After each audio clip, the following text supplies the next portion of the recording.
The courtroom smelled of old wood and accumulated fear, though Terrence Hayes couldn't be certain if the fear belonged to the building or to him alone. His borrowed suit hung loose across the shoulders, a detail David Chen had apologized for when handing over the Navy jacket that morning, with those practiced, sympathetic eyes that said everything words couldn't. The fabric bunched awkwardly at his wrists as Terrence gripped the edge of the defendant's table knuckles. Bloodless, the grain of the oak pressing patterns into his palms that would fade slower than the memory of this moment. The fluorescent lights hummed overhead, that particular frequency that lived just below conscious hearing, but burrowed into the base of the skull anyway. Terrence focused on that sound because focusing on anything else meant confronting the reality of where he sat, what he faced, how close the edge had become. 3 weeks of sleepless nights had carved hollows beneath his eyes that no amount of Mrs. Okoye's cooking could fill.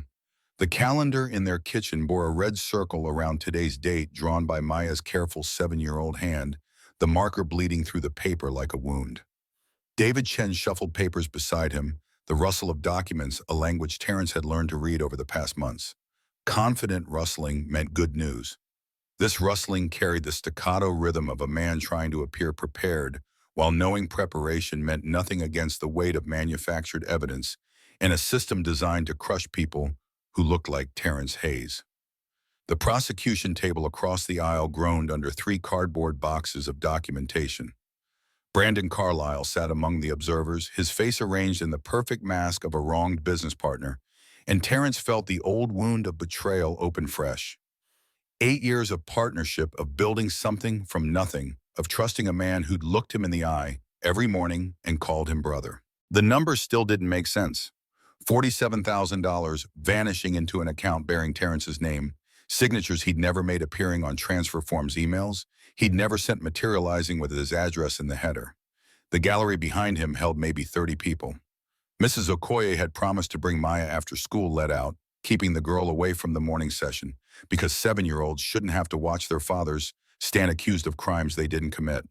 A handful of former landscaping clients filled the rows, though Terrence couldn't tell anymore who believed in his innocence and who'd come to witness his fall. A young reporter from the Tribune sat in the back pen poised over a notebook, ready to reduce a man's life to column inches, in a headline that would use words like alleged and embezzlement and African American, in that particular combination that made guilt sound predetermined. The bailiff stood near the judge's bench, a man named Williams, whose face Terrence had memorized during the preliminary hearings, the way his mouth settled into a permanent line of bureaucratic disinterest, the methodical checking of his watch every few minutes as if justice operated on a strict timetable. Williams cleared his throat, the sound cutting through the courtroom's murmur, and Terrence's heart began its familiar race, the one that had kept him awake every night since the accusation, since the morning Brandon had called that emergency meeting and destroyed everything. Williams' voice carried the weight of ritual. The honorable judge would be presiding. All rise, the machinery of justice, grinding forward with the efficiency of something that had processed thousands of lives before Terrence's and would process thousands after. Terrence's legs shook as he stood, David's hand briefly touching his elbow in what might have been reassurance or simply the habitual gesture of a public defender who'd guided too many frightened defendants through this moment. His eyes stayed fixed on the scarred surface of the table before him. Looking up meant seeing the bench, seeing the face of the person who held 7 to 10 years of his life in their hands, seeing the future or the absence of one. The blood pounded in his ears, drowning out Williams' announcement, drowning out everything except the single thought that had circled his mind. For 3 weeks, Maya would enter foster care within hours of his conviction. The system didn't wait. The system didn't care that she'd already lost her mother to addiction and abandonment, that Mrs. Okoye's apartment was too small for permanent placement, that every person Maya had ever depended on had eventually disappeared. Williams paused mid-sentence. The quality of silence shifted, taking on texture, and Terrence registered the change before understanding its source. Whispers rippled through the gallery, the particular sound of surprise moving through a crowd, and David stiffened beside him, his own confusion palpable. Williams tried again, his voice carrying a note of uncertainty that hadn't been there moments before. A substitution. Judge Williams had recused himself that morning, family emergency, no details offered, and the case had been reassigned. The courtroom door opened behind the bench. Terrence kept his gaze locked on the table on the pattern of wood grain that suddenly seemed like the most important thing in the world. Looking up meant hope, and hope had become the cruelest thing he could afford. Better to expect nothing, to accept the grinding wheels of a process that had already decided his guilt before the first witness took the stand. Footsteps crossed the space behind the bench, measured and certain. The rustle of robes, the settling of weight into the judge's chair. David's breathing had gone shallow beside him, and Terrence registered that change too, filed it away in the part of his mind that cataloged every detail, because missing details meant missing the moment everything fell apart. William's voice carried the formal weight of announcement, the Honorable Eleanor Ross presiding. The name meant nothing to Terrence. A judge he'd never heard of, never researched, a complete unknown, stepping into the role that would determine whether he tucked Maya into bed tonight or spent the next decade watching her grow up through prison glass. He forced himself to breathe, to count the seconds, to focus on anything except the crushing weight of not knowing. David's sharp intake of breath pulled Terrence's attention sideways. His attorney had gone rigid, pen frozen above his legal pad, and the expression on David's face carried something Terrence couldn't immediately parse, shock maybe, or recognition, or the particular calculation of a lawyer reassessing every strategy in real time. The instinct to look up became overwhelming. Terrence lifted his eyes slowly, expecting another face of bureaucratic authority, another person who would see him as case number 2024 CR 4751, and nothing more. The woman behind the bench sat arranging her files with practiced efficiency, dark hair pulled back severely, the black robes lending her an air of absolute authority. She didn't look up, didn't acknowledge the courtroom beyond the papers before her, and Terrence felt the familiar resignation settling over him like a shroud. Then she reached for her gavel, and the movement of her hand triggered something in Terrence's memory. Something about the angle of her wrist, the particular way her fingers wrapped around the wooden handle. His brain struggled to place the familiarity, reaching for a connection that seemed impossible, reaching for the rain. The memory crashed over him with physical force. 3 weeks ago, Riverside Drive, the storm that had matched the chaos howling inside his skull. The woman beside the broken-down Mercedes, soaked and desperate, and his decision to stop despite every rational reason to keep driving. Her face had been different, then vulnerable, human, stripped of the armor she wore now, but the bone structure was the same, the set of her shoulders, the way she held herself with unconscious authority even when stranded and helpless. No, it couldn't be. The fluorescent lights played tricks, the stress manufactured resemblances where none existed, the desperate mind reaching for meaning in coincidence. Terrence blinked, tried to clear his vision, tried to see her as she actually was, and not as his exhausted brain wanted her to be. But the longer he looked, the more certain he became. The shape of her face, the particular angle of her jaw, the hands that had taken his toolkit 3 weeks ago and now held the power to destroy his life. She'd thanked him that night, standing in the rain with gratitude warming her voice despite the cold. "Thank you, Terrence Hayes. You might have just saved my night." And he'd driven away without asking her name. His hands began to tremble against the table. David noticed, leaned closer with concern creasing his face. Whispered a question Terrence couldn't hear over the roaring in his ears. This wasn't possible. This violated every probability, every reasonable expectation. The woman he'd helped in the rain couldn't be the judge assigned to his case. The universe didn't operate with that kind of precise cruelty or that kind of perfect grace. He couldn't tell which it was, couldn't process whether this was salvation or damnation. Her eyes finally lifted from the documents, scanning the courtroom with professional detachment. They moved across the prosecution table, across the gallery, and then settled on the defense table. On him. And for a fraction of a second, so brief Terrence might have imagined it, something flickered in her expression. Recognition, maybe. Or fear. Or the particular calculation of someone realizing the same impossible thing he'd just realized. Then her face smoothed into perfect neutrality, revealing nothing, acknowledging nothing. She held his gaze for another heartbeat before looking down at her notes, and Terrence couldn't breathe. Couldn't think, couldn't do anything except grip the table and wonder if she'd recognized him too. David's hand landed on his forearm, pressure insistent enough to pull Terrence back from the edge of whatever spiral he'd been falling into. His attorney's voice came low and urgent, focus on the proceedings. This was the important part. Whatever had just rattled Terrence needed to wait until after the hearing. But how could he focus when the woman who held his fate in her hands was the same woman who'd looked at him 3 weeks ago with something other than judgment? when she was the person he'd helped for no reason, except that his mother's voice in his head had made him believe that character mattered even when everything fell apart. Judge Eleanor Ross.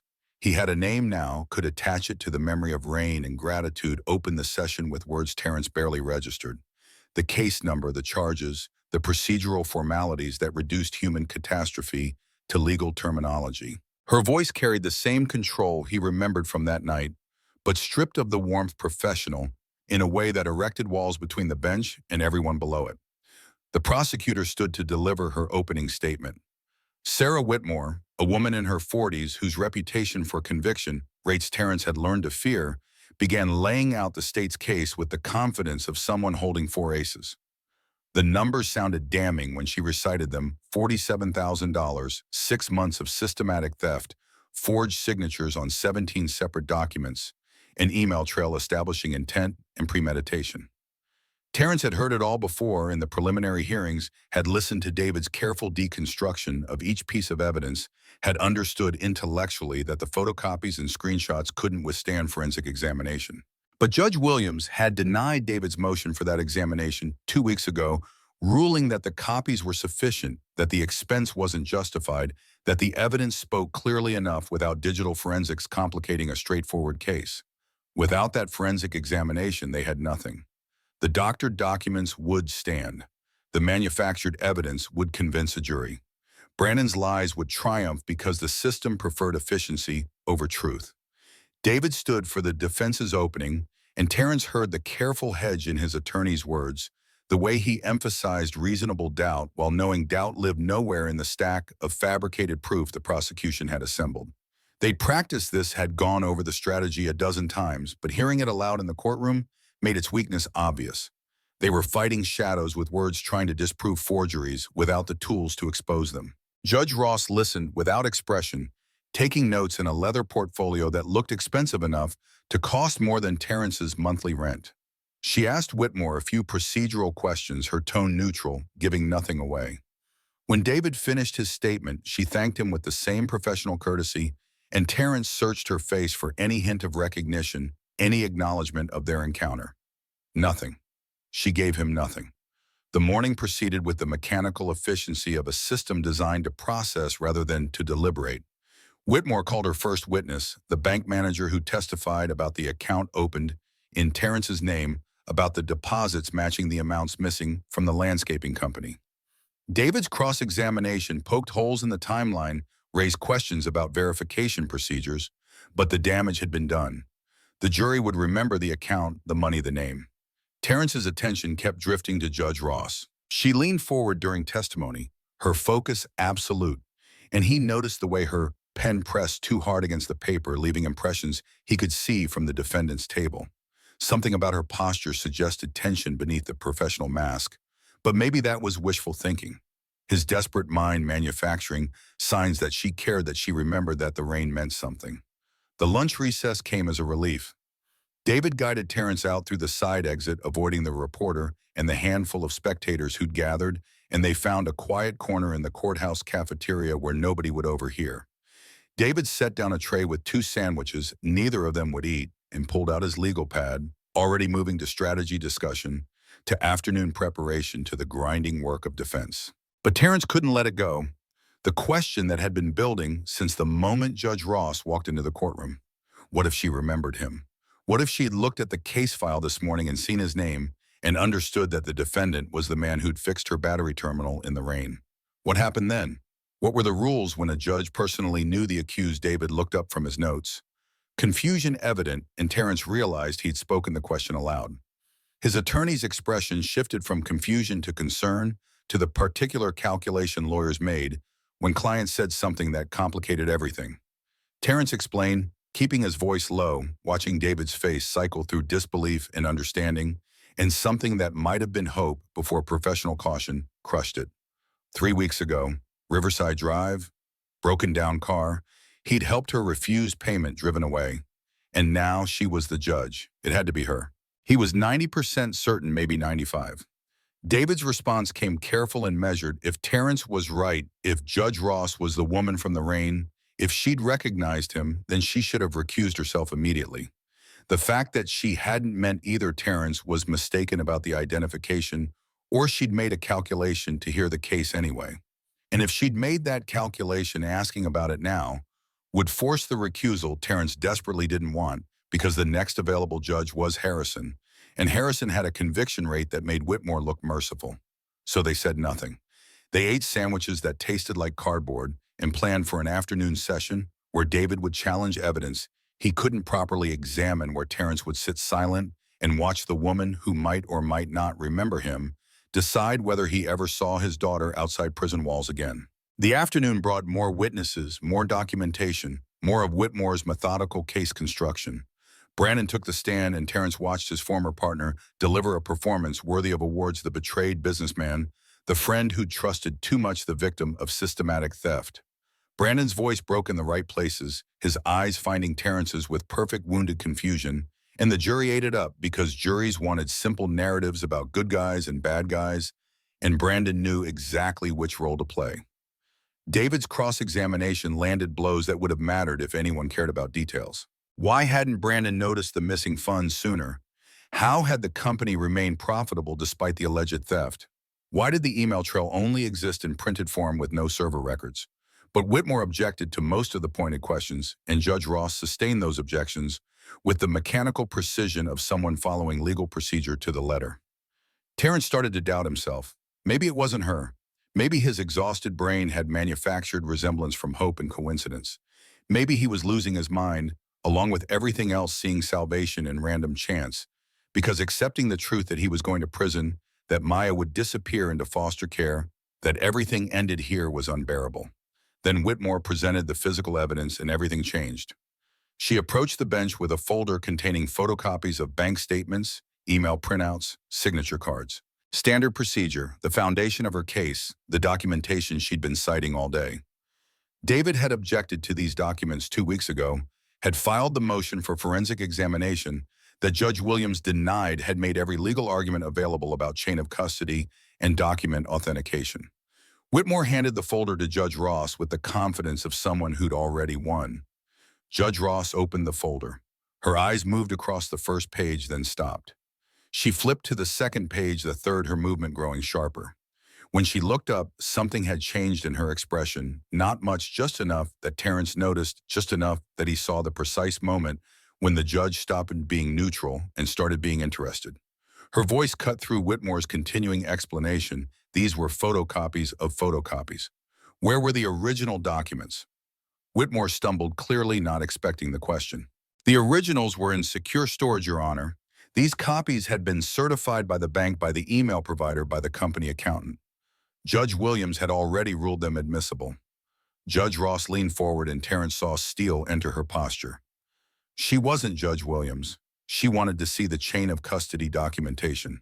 She wanted to know why digital banking records had been printed rather than subpoenaed directly from servers.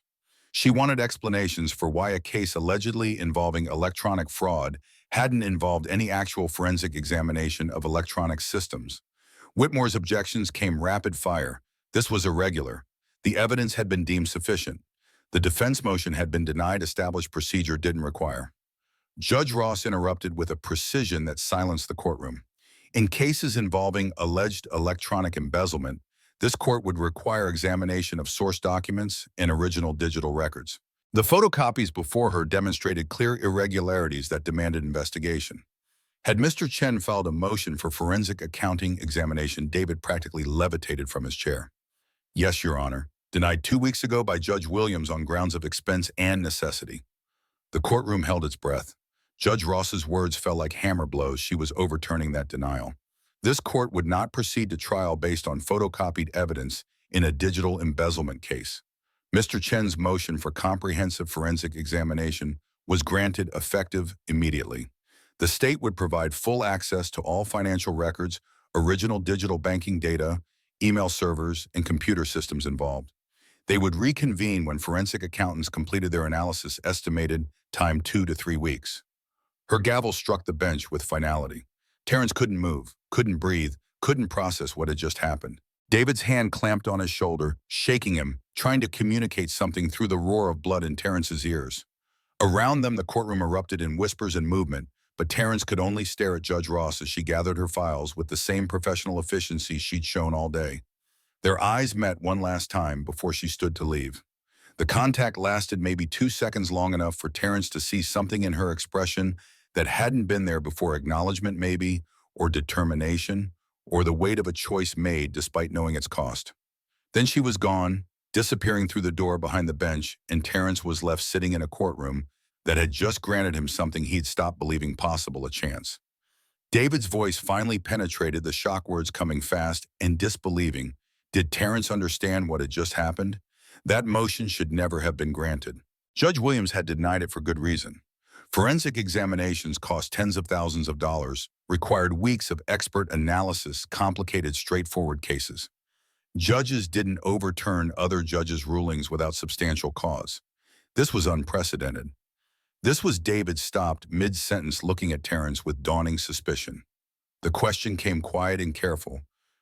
Was Terrence certain about his identification? Was he absolutely sure Judge Ross was the woman he'd helped? Terrence nodded, unable to speak, tears burning in his eyes. David's expression shifted through a dozen calculations before settling on something like understanding mixed with fear. If Terrence was right, if Judge Ross had recognized him and granted the motion anyway, then she just violated professional ethics to help a defendant she had personal contact with.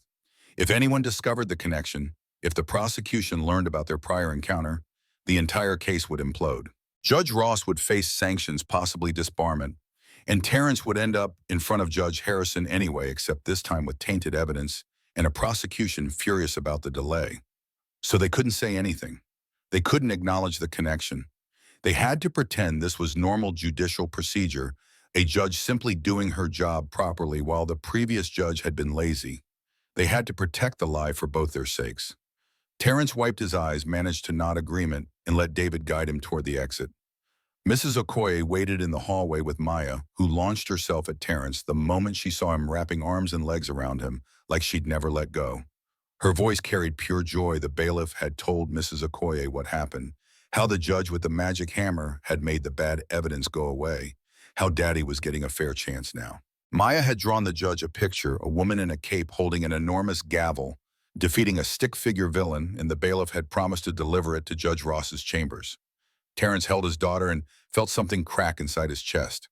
The picture would reach Eleanor Ross. She'd know it came from Maya. She'd understand the connection between the defendant and this 7-year-old girl who believed in magic and justice, and judges who wielded hammers against bad guys. And maybe that would matter. Maybe that would remind her why she'd made the choice she'd made, why she'd risked everything to demand proper evidence examination.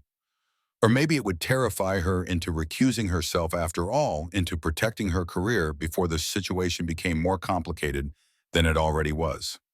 Mrs. Okoye insisted they come to her apartment for dinner, refused to accept any argument about Terrence needing time alone. She'd made jollof rice, had been cooking since morning in preparation for whatever news the day brought, and nobody celebrated or grieved alone while she had working hands and a full kitchen.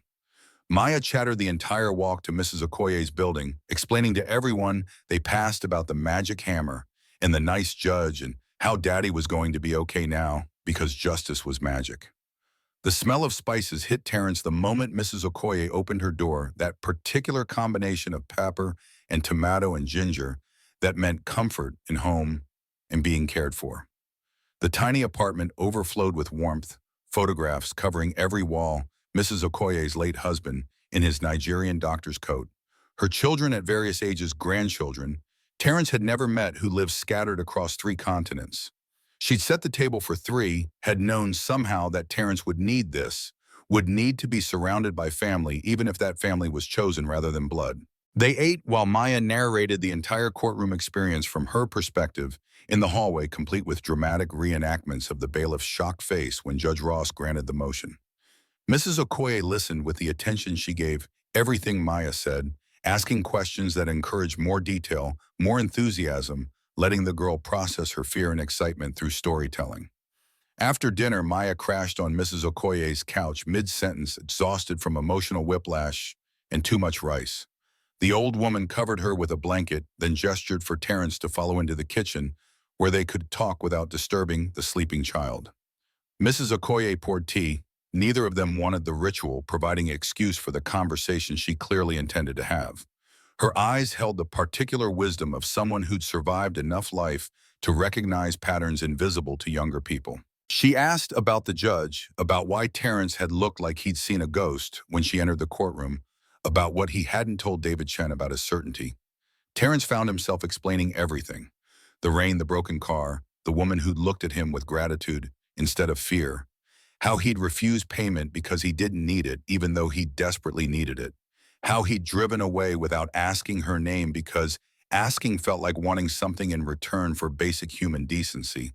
How she'd thanked him, had looked at him like she actually saw him, rather than seeing through him the way most people with money and power saw people like Terrence. And now she was Judge Eleanor Ross, and she'd recognized him.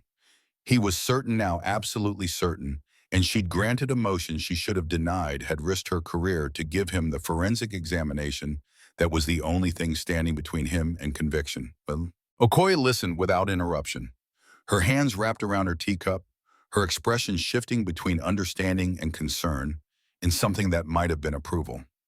When Terrence finished, she sat silent for a long moment before speaking, and her words carried the weight of experience rather than judgment.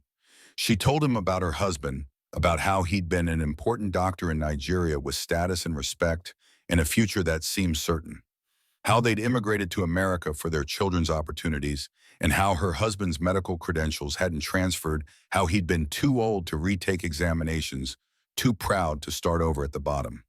How he'd worked in a grocery store for 20 years, stocking shelves with hands that had performed surgery, and people had called it tragedy, had called it waste.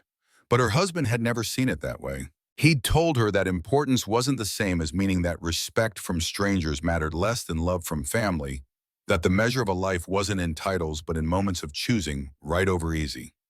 He'd helped a woman in the rain once, literally. Mrs. Okoye specified with a small smile had changed her tire in a downpour when he could have driven past. That woman had turned out to be the principal of the school their youngest daughter attended. The same principal who'd fought the district to get their daughter into the advanced program she'd been denied based on her accent and immigrant status. Kindness circled back, Mrs. Okoye said. Not always, not predictably, but often enough that betting on it made more sense than betting on its absence. Terrence had stopped for Judge Ross because stopping was who he was, because his mother had taught him that character mattered when everything fell apart. And Judge Ross had granted his motion because granting it was who she was, because somewhere in her journey to that bench, she'd learned that justice mattered more than procedure. Neither of them owed the other anything. The rain had just been the rain, and the ruling had just been the ruling. But both had been the right thing, and right things accumulated weight in the universe even when nobody noticed. Terrence wanted to believe that, wanted to trust that the forensic examination would expose Brandon's lies, that the next 3 weeks would end with exoneration, rather than conviction that Judge Ross's risk would pay off for both of them. But want and belief lived in different countries, and the distance between them felt insurmountable at 2 in the morning when the fear came back. Mrs. Okoye sent him home with containers of leftovers and strict instructions to sleep, to eat, to take care of himself, because Maya needed him functional regardless of what the next weeks brought. Terrence carried his sleeping daughter up the 3 flights to their apartment, navigating the stairs with practiced efficiency, and tucked her into bed with Mr. Trunks, the stuffed elephant that had been her companion since before her mother left. Maya stirred as he pulled the blanket over her, her eyes opening just enough to focus on his face. Her voice came thick with sleep. Daddy was going to be okay now, right? The magic hammer lady was going to fix everything. Terrence smoothed her hair back, his throat too tight for words. He managed to whisper that everything would be okay, that she should sleep, that he'd be right there in the morning, like always. Maya's response came automatic. The bedtime ritual they'd maintained since she was old enough to talk promise. The words stuck in his throat because promising felt like lying, felt like setting her up for devastation. If the forensic examination found nothing, or if Judge Ross recused herself, or if any of 1,000 things went wrong. But he'd never refused this promise, never let her go to sleep without the assurance that he'd be there when she woke, and he couldn't start now. He whispered the promise, hating himself for it, and watched Maya's eyes close again, her face relaxing into the trust that childhood allowed, the belief that promises meant something, and magic hammers existed, and fathers never disappeared. Terrence stood in her doorway for a long time after she fell asleep, watching the rise and fall of her breathing, memorizing the moment, because moments were all he had left to hold on to. The apartment around him carried the weight of their small life together. The kitchen table where they ate breakfast every morning, the couch where they read stories every night, the refrigerator covered in Maya's artwork, depicting their world in crayon and marker and construction paper.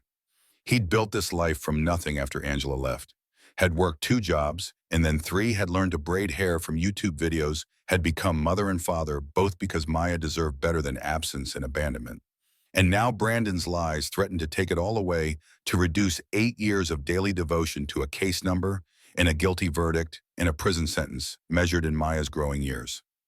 His phone buzzed with a text from David. The forensic accounting firm had been contacted, would begin work tomorrow. Estimated 2 weeks for preliminary analysis and another week for comprehensive report. David's message included a reminder not to discuss the case with anyone, not to post on social media, not to do anything that might complicate the situation. And a final line probably meant as reassurance, Judge Ross had a reputation for fairness. This was going to work. Terrence wanted to believe that, wanted to trust that Eleanor Ross, he could think of her by name now, could attach identity to memory, had made the right call for the right reasons. But fairness seemed like a luxury the system rarely afforded people in his position, and reputation meant nothing against the machinery of prosecution, armed with manufactured evidence and motivated by conviction rates rather than truth. He opened his laptop, the ancient machine, taking 3 minutes to boot up and search for Eleanor Ross. The results came back, immediate and extensive. She'd been a judge for 17 years, had graduated from Harvard Law, had built a career on what the legal websites called rigorous adherence to procedure and evidence standards. Articles praised her for overturning wrongful convictions, for demanding thorough investigation, before accepting guilty pleas, for being one of the few judges who actually read case files instead of relying on clerk summaries. One article from 6 months ago mentioned her keynote speech at a wrongful conviction conference, where she'd argued that the legal system's preference for efficiency over accuracy had created an epidemic of imprisoned innocence.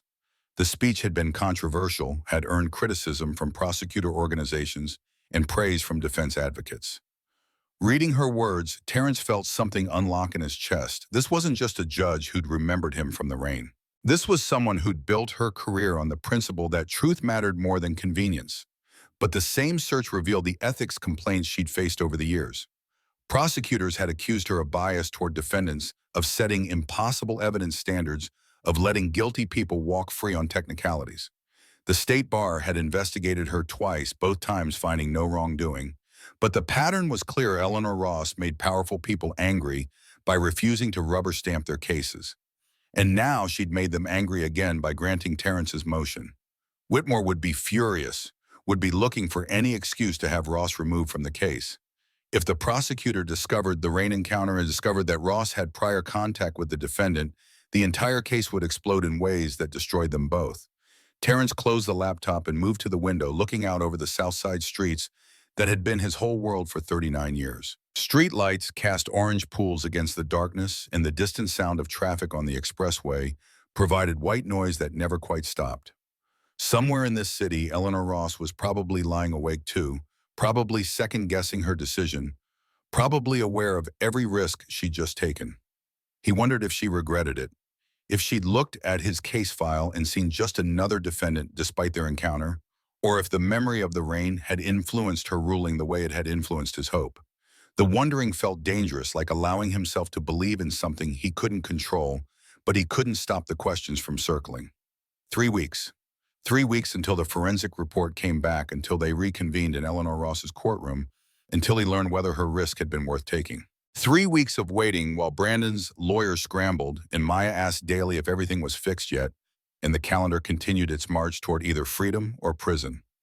Terrence stayed at the window until dawn started graying the sky, until the first delivery trucks began their rounds, until Maya's alarm went off and her sleepy voice called for breakfast. He pushed the fear back down where it lived during daylight hours and went to make pancakes to help Maya put her shoes on the correct feet, to walk her to Mrs. Okoye's before heading to the warehouse for another shift of moving boxes and pretending his life wasn't hanging by threads thinner than the ones holding together his daughter's trust. The days blurred into sameness. Work, sleep, worry, repeat. David called with the updates that meant nothing. The forensic team had accessed the banking servers, had begun analyzing metadata, had requested additional documentation from the landscaping company. Brandon's lawyers filed objections to the examination claiming invasion of privacy and fishing expedition, but Judge Ross denied every motion with the same efficiency she'd shown in granting the original request. Terrence learned to recognize her case number from David's updates. CR 224-4751, Eleanor Ross presiding. Each ruling came back faster than expected, each denial of prosecution delays, delivered with reasoning that even Terrence's non-legal mind could recognize as airtight.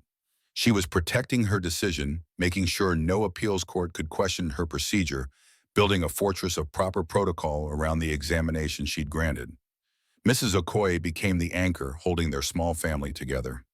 She took Maya every morning before school, fed her every afternoon, helped with homework, and listened to the girls' endless questions about when Daddy would be free forever. Maya had started calling Judge Ross the Magic Hammer Lady. In every conversation had begun drawing elaborate pictures of courtroom battles where the judge's gavel defeated armies of stick-figure bad guys.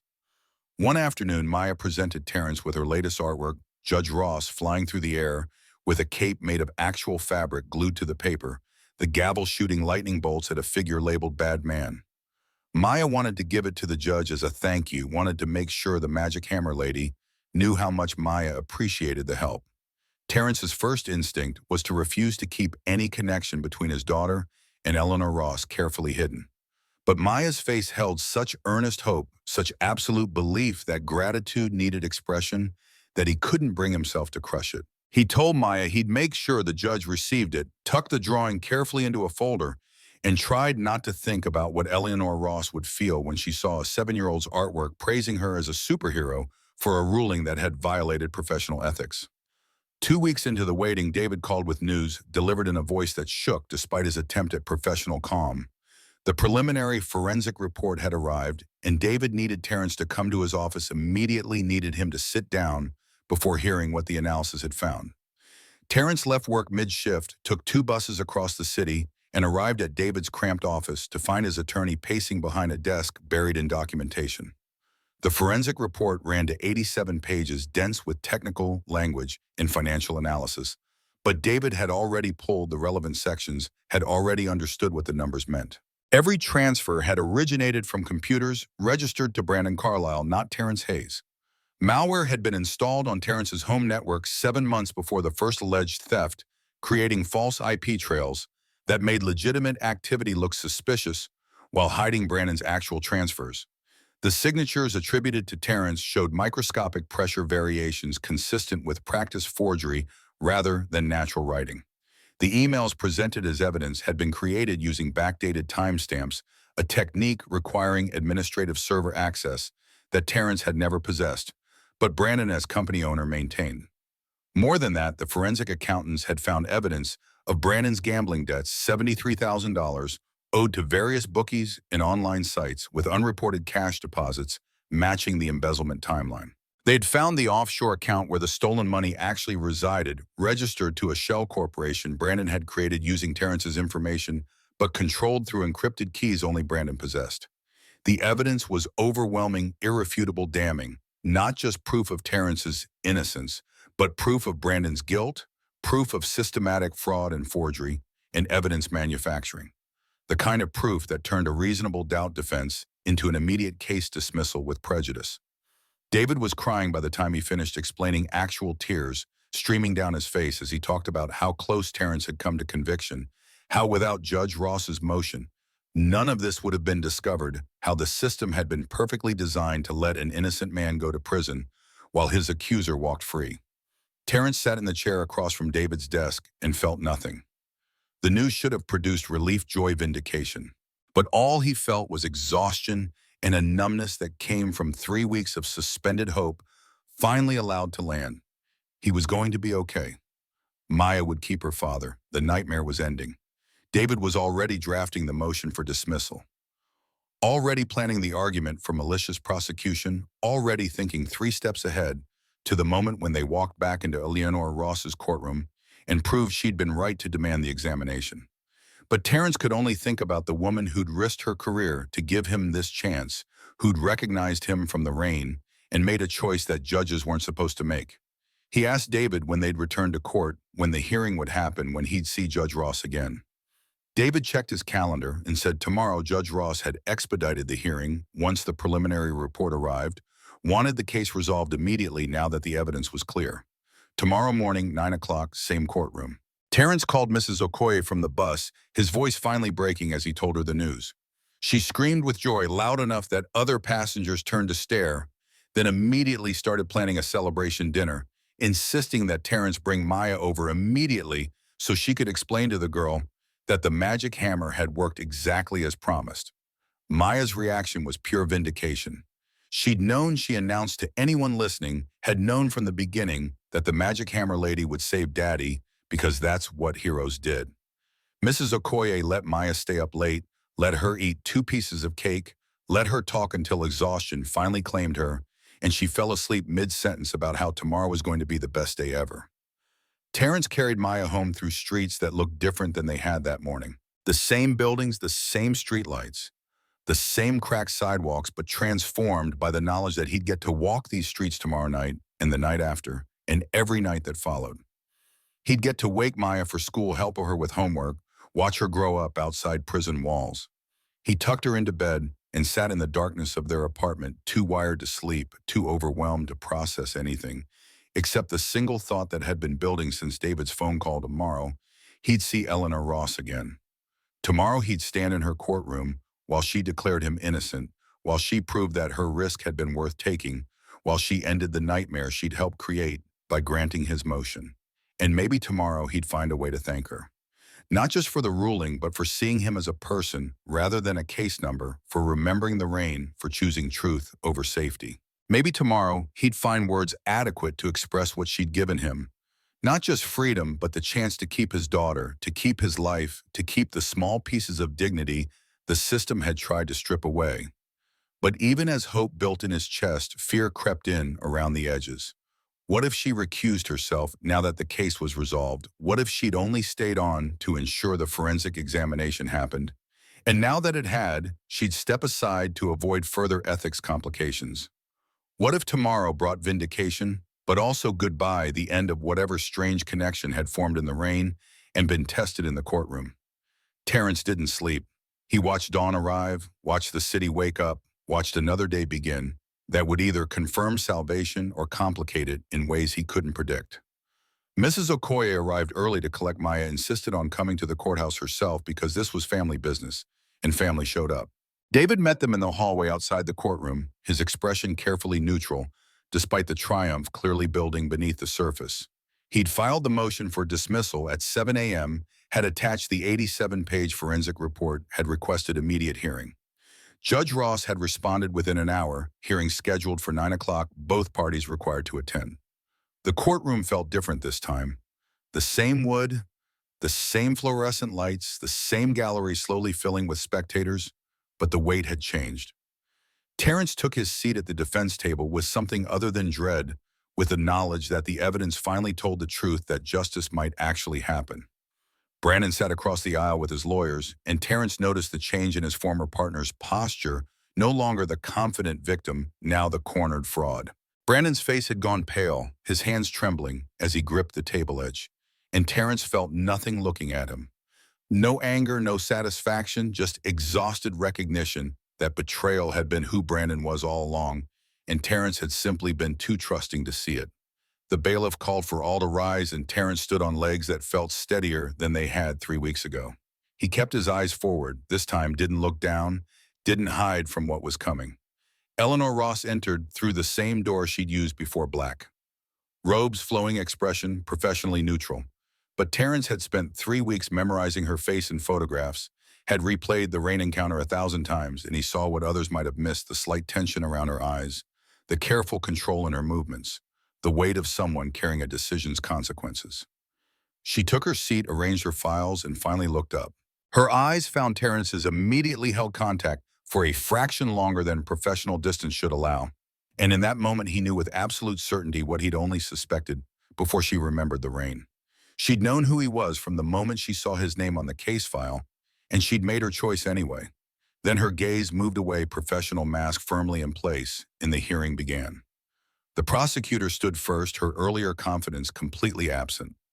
Sarah Whitmore's voice carried defeat as she acknowledged the forensic report's findings, as she admitted that further prosecution would be impossible, given the evidence of fabrication and fraud. The state was withdrawing all charges against Terrence Hayes with prejudice, meaning they could never be refiled, meaning this was permanent dismissal. David stood to respond, but Judge Ross raised a hand, stopping him. She wanted to speak on record before the dismissal was formalized, wanted her words preserved in the court transcript. What followed was 3 minutes of judicial speech that Terrence would remember for the rest of his life.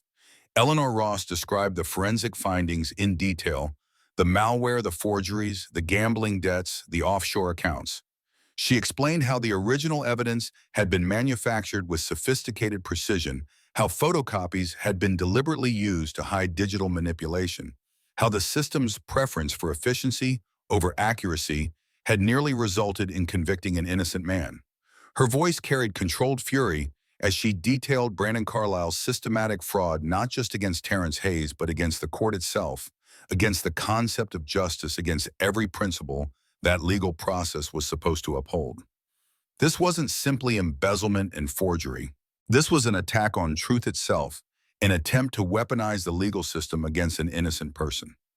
She turned her attention to Terrence, and her expression softened almost imperceptibly. Terrence Hayes had been subjected to a calculated frame-up that would have succeeded if proper forensic examination hadn't been conducted. He'd lost months of his life to stress and fear, had faced the prospect of losing his daughter, had endured public accusation while the actual criminal sat beside him playing the victim. The court found not just that the evidence was insufficient, the court found that Terrence Hayes was affirmatively innocent, a victim of criminal conspiracy entitled to not just dismissal but vindication. All charges were dismissed with prejudice. He was free to go free to resume his life, free to know that the official record would forever reflect his innocence and his accuser's guilt. Then she addressed Brandon directly, her voice going cold in a way that made the courtroom feel smaller. The court was referring this matter to the district attorney with the strongest possible recommendation for immediate prosecution of Brandon Carlisle for fraud, embezzlement, forgery, perjury, witness tampering, and obstruction of justice.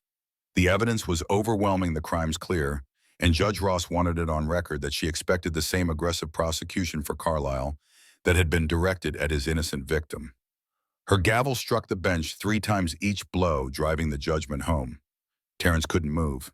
The courtroom erupted around him, David hugging him, Mrs. Okoye shouting praise from the gallery, the bailiff approaching Brandon with handcuffs. But Terrence could only stare at Eleanor Ross as she gathered her files, as she prepared to leave the bench, as she existed in the same space where 3 weeks ago she'd been a stranger he'd helped, and now was the woman who'd saved his life. Their eyes met one final time. He tried to communicate everything through that look: gratitude, recognition, understanding, something deeper he couldn't name. She held his gaze for maybe 3 seconds, and he saw in her expression something that might have been relief or satisfaction, or the exhaustion of someone who'd carried a heavy secret and could finally set it down.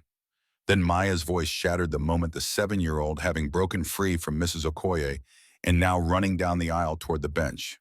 The bailiff moved to intercept her, but Eleanor Ross raised her hand, stopping him, allowing the child to approach. Maya reached the bench and had to stand on tiptoes to see over it. Her voice carried pure joy and gratitude as she announced that Judge Ross was the best magic hammer lady ever, that she'd saved Daddy exactly like Maya knew she would, that Maya had drawn her another picture to say thank you. Eleanor Ross smiled, actually smiled, the first genuine expression Terrence had seen cross her face in the courtroom, and asked to see the picture. Maya produced it from her backpack, another elaborate drawing of Judge Ross as superhero, this one showing her defeating a dragon labeled "Lies with a Gavel, Shooting Rainbows." Judge Ross studied the picture with what looked like real emotion, threatening to break through her professional control. She thanked Maya, promised to hang it in her office right next to the first one, and then said something in a voice too low for Terrence to hear. Maya nodded enthusiastically, then turned and ran back to Mrs. Okoye, her mission accomplished. Eleanor Ross stood gathering her files one last time. She looked at Terrence again, just a glance, but long enough for him to read the goodbye in it. Then she walked through the door behind the bench and was gone, and Terrence understood that this was likely the last time he'd ever see her. The case was over. The connection was severed. Whatever had formed in the rain and been tested in the courtroom ended here, in this moment of vindication that somehow felt incomplete despite delivering everything he'd needed. David pulled him from the courtroom before the press could descend, hustling them out through a side exit where Mrs. Okoye waited with Maya. The girl launched herself into Terrence's arms with enough force to nearly knock him over, wrapping herself around him and repeating over and over that she'd known, she'd known, she'd known the magic would work. They made it 3 blocks before Terrence's legs gave out, and he had to sit on a bus stop bench, his body finally processing the relief his mind couldn't quite grasp. Maya climbed into his lap. Mrs. Okoye stood guard beside them, and David kept watch for reporters, while Terrence just breathed and held his daughter and tried to understand that the nightmare was actually over. That night, after Maya finally fell asleep in her own bed instead of Mrs. Okoye's couch after the celebration dinner, and the tearful phone calls, and the exhaustion finally claimed his daughter, Terrence sat alone in their apartment and thought about Eleanor Ross. He'd thanked her in the courtroom with his eyes, but that felt insufficient for what she'd given him. She'd risked her career, violated ethics rules, faced potential sanctions, all for a man she'd met once in the rain. And she'd done it not because she owed him anything, but because it was right, because the evidence demanded proper examination, because an innocent man going to prison was unacceptable, regardless of procedure. But he couldn't thank her properly. Couldn't call her, couldn't send flowers, couldn't show up at the courthouse without creating exactly the kind of attention neither of them needed. The ethics board had cleared her by staying silent about their prior encounter. Acknowledging it now would undo everything. So he wrote a letter instead. Wrote it and rewrote it, trying to find words adequate to express what she'd given him, what she'd risked, what she'd meant. The words never felt sufficient. Thank you for saving my life felt too small. Thank you for believing in justice felt too abstract. Thank you for seeing me felt too personal. He wrote 17 drafts before accepting that no version would be adequate. Some debts couldn't be repaid with words. Some gratitude existed beyond language. Some connections formed in moments of crisis and lived afterward only in memory and impact. Terrence put the letters in a drawer with Maya's drawings, and the court documents declaring his innocence kept them as proof that the rain had mattered, that the kindness had circled back, that sometimes the universe aligned in ways that saved the people who needed saving most. 6 weeks passed. Terrence found work at Morrison Hardware, a better job with day shifts and benefits, the kind of position he had always wanted but couldn't access with the embezzlement accusation hanging over him.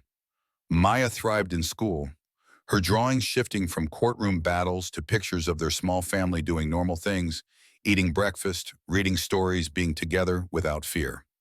Mrs. Okoye became the grandmother. Maya had never known the anchor who'd held them steady through the worst and now celebrated the best. Brandon's trial was scheduled for 6 months out, the prosecution assembling a case that would likely send him to prison for the 7 to 10 years Terrence had faced. Life became normal in a way Terrence had stopped believing possible. Wake up, make breakfast, walk Maya to Mrs. Okoye's work, an honest job, come home to his daughter, repeat. The nightmare receded into memories still present, but no longer consuming the fear, gradually replaced by the quiet joy of ordinary days. But he thought about Eleanor Ross constantly, Googled her name more often than he should read articles about her cases, followed her advocacy work from a distance. She'd become a voice for wrongful conviction reform, using Terrence's case as an example in speeches and legal journals, arguing that the system's resistance to proper evidence examination created innocent victims by design rather than accident. She never mentioned their rain encounter in any public statement, never hinted at personal connection or prior knowledge. She presented the case as straightforward judicial oversight, a judge simply doing her job properly while highlighting the failures that had nearly resulted in injustice. Terrence wondered if she thought about him too, if she remembered the rain as clearly as he did, if she'd kept Maya's drawings, if the case had affected her the way it had affected him. But wondering was as close as he could get to knowing, and knowing felt like something he'd forfeited the moment they'd walked out of her courtroom. One Saturday morning, Terrence was restocking shelves in the automotive section of Morrison Hardware when a voice behind him asked about battery terminals, a voice he would have recognized anywhere at any distance in any context. He turned slowly, hard hammering, and found Eleanor Ross standing 3 feet away in jeans and a casual sweater, her hair down instead of pulled back, looking more like the woman from the rain than the judge from the courtroom. The words fell out of his mouth unbidden. "It's you." Her response came soft and certain. "It's you." They stood in the middle of aisle 7, surrounded by windshield wipers and motor oil, and the mundane details of ordinary life, and Terrence felt time collapse, the rain and the courtroom, and this moment all existing simultaneously, all connected by the thread of unlikely intersection and impossible chance. He found his voice enough to say that he'd recognized her in court, had known from the first moment, even though he'd tried to convince himself otherwise. She admitted the same, said she'd seen his name on the case file, and felt her coffee cup slip from suddenly nerveless fingers, had understood immediately that the defendant was the man who'd stopped in the rain, who'd fixed her battery terminal, and refused payment and driven away without asking her name. Terrence asked the question that had haunted him for 6 weeks. Why hadn't she recused herself? Why had she taken the risk of presiding over a case where she had prior contact with the defendant, where discovery of that contact would have destroyed them both? Eleanor's answer came after a long pause, her eyes holding his with an intensity that made the hardware store disappear. "Because the evidence was garbage," she said. "Because Judge Williams had been lazy and prejudiced in willing to let an innocent man go to prison rather than spend money on proper forensics.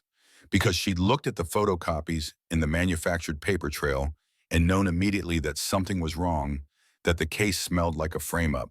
And because she'd remembered the man from the rain, remembered his kindness and exhaustion, and the sadness in his eyes, and she couldn't reconcile that person with the crimes alleged. So she'd made a choice. Violated ethics rules she'd spent 17 years upholding, risked her career and reputation, granted emotions she should have denied, all because sometimes justice required breaking rules designed to produce injustice, and sometimes the right thing wasn't the legal thing. Terrence felt tears burn his eyes as he told her that she'd saved his life, saved his daughter from foster care, saved everything that mattered. She'd risked everything for him, and he'd never gotten to properly thank her, had never found words adequate to express what she'd given him. Eleanor's own eyes went bright with unshed tears as she said that he'd saved her first that night in the rain. She'd been returning from a wrongful conviction conference, exhausted and disillusioned, questioning whether her work mattered, whether fighting the system was worth the cost. And then a stranger had stopped to help her, had been kind for no reason, except that kindness was who he was, had reminded her that goodness existed even in people the system was designed to crush. He'd given her hope without knowing it, she said, had reminded her why she'd become a judge, not to process cases efficiently, but to fight for truth even when truth was inconvenient. So when his case landed on her desk, when she recognized his name, she'd seen it as the universe offering a chance to repay the hope he'd given her. They stood in the hardware store, words finally giving shape to the connection that had formed in crisis and been tested in silence. And Terrence understood that what he'd felt wasn't gratitude or obligation or the confusion of trauma bonding. It was recognition, the deep, unsettling awareness of meeting someone who saw you completely and chose to stay anyway. He asked if she wanted coffee, if they could talk somewhere that wasn't surrounded by automotive supplies and fluorescent lighting. She said yes before he'd finished the question, and they left the store together. Terrence telling his manager he needed to take his break early, Eleanor following him to the coffee shop next door, where they found a corner table away from other customers. What followed was 2 hours of conversation that felt like 20 minutes, words spilling out in ways neither of them seemed able to control. Eleanor told him about the ethics investigation she'd faced after the case, about the complaints Williams had filed, claiming she'd shown bias, about the 2 weeks of testimony and document review before the ethics board cleared her for lack of evidence. She'd been terrified the entire time that someone would discover the rain encounter, that Terrence would be forced to testify about their prior contact, that everything would unravel. But it hadn't. The investigation had focused on her ruling rather than her motivations. And without proof of personal connection, they'd found nothing to sanction. She'd kept her position, kept her reputation, and used the attention to advocate harder for forensic examination standards in embezzlement cases. Terrence told her about the 6 weeks since the trial, about Maya's endless questions about whether they could visit the Magic Hammer lady, about Mrs. Okoye's insistence that kindness always circled back about the letters he'd written and never sent because he couldn't risk exposing the connection they had both protected. He told her about the new job, about life returning to normal, about the quiet gratitude of ordinary days after months of extraordinary fear. They talked until the barista announced closing time, Both of them startled by how much time had passed and the question of what happened next hung unspoken between them. The case was closed, the ethics investigation over, but acknowledging any relationship beyond that single rain encounter still carried risk. If anyone discovered they were seeing each other, the questions would start, the speculation would build, and Eleanor's career would face scrutiny neither of them wanted. Terrence said he understood if this needed to be goodbye, if the coffee was closure rather than beginning. He wouldn't risk her career after she'd already risked so much for him. Eleanor's response came quiet, but certain she didn't want goodbye. She wanted to know him outside the rain, and the courtroom wanted to see if the connection was real or just trauma and gratitude, creating the illusion of something deeper. But she needed him to understand that if they did this, if they chose to see where this led, there would be consequences. Media attention, ethics scrutiny. People who would say she'd violated professional boundaries, who would claim the verdict was tainted, who would use their relationship to undermine the justice she'd fought to deliver. Terrence asked if she thought the risk was worth taking. Eleanor looked at him with an expression he couldn't quite read and said she didn't know yet, but she wanted the chance to find out. They exchanged phone numbers, real ones this time, not case file contacts or courthouse extensions. They agreed to meet again, carefully and discreetly, to coffee shops outside Chicago, where nobody would recognize either of them, to parks where anonymity was possible. They agreed to take it slowly, to be cautious, to protect what they'd both worked so hard to preserve. But as Terrence walked home that night, phone number saved in his contacts, the memory of Eleanor's smile when she'd said goodbye, he understood that slow and cautious might not be possible. That whatever had formed between them carried its own momentum, its own trajectory, its own inevitability. He thought about the rain, about the choice he'd made to stop when every rational reason argued for driving past. About Eleanor's choice to grant his motion despite every professional obligation arguing for recusal. About how both of them had taken the harder right over the easier wrong, and how those choices had led them here to coffee shop conversations and carefully exchanged numbers, and the possibility of something neither had expected. Maya was still awake when he got home, had convinced Mrs. Okoye to let her wait up for Daddy, and she took one look at his face before announcing that something good had happened, something that made him smile different than regular smiling. Terrence tried to deflect, but Maya had inherited his mother's perceptiveness along with her stubbornness, and she kept pushing until he admitted that he'd seen the magic hammer lady, that they'd talk, that maybe they'd talk again. Maya's reaction was pure vindication. She'd known they should be friends, she announced to Mrs. Okoye, had known from the very beginning that the magic hammer lady and Daddy belonged together because magic brought people together and they were both magic. Mrs. Okoye caught Terrence's eye over Maya's head, her expression knowing and slightly concerned. She'd seen too much life to believe in easy happiness, had watched too many complications unfold to think this would be simple. But she didn't voice her concerns, just told Maya it was time for bed, that tomorrow was Sunday and they could talk more about magic and hammers and everything else at breakfast. After Maya finally fell asleep, Mrs. Okoye lingered in Terrence's doorway, her voice low enough not to wake the child. She asked if he knew what he was doing, if he'd thought about what seeing Judge Ross could mean for both of them, if he was prepared for the attention and scrutiny and potential complications. Terrence admitted he didn't know, hadn't thought it through, probably wasn't prepared. But he knew he couldn't let fear make his decisions anymore, couldn't spend the rest of his life avoiding connection because connection carried risk. Eleanor Ross had seen him, really seen him, in a way nobody had since his mother died. And he wanted to know if that seeing could survive outside crisis, if it could exist in the ordinary light of normal days.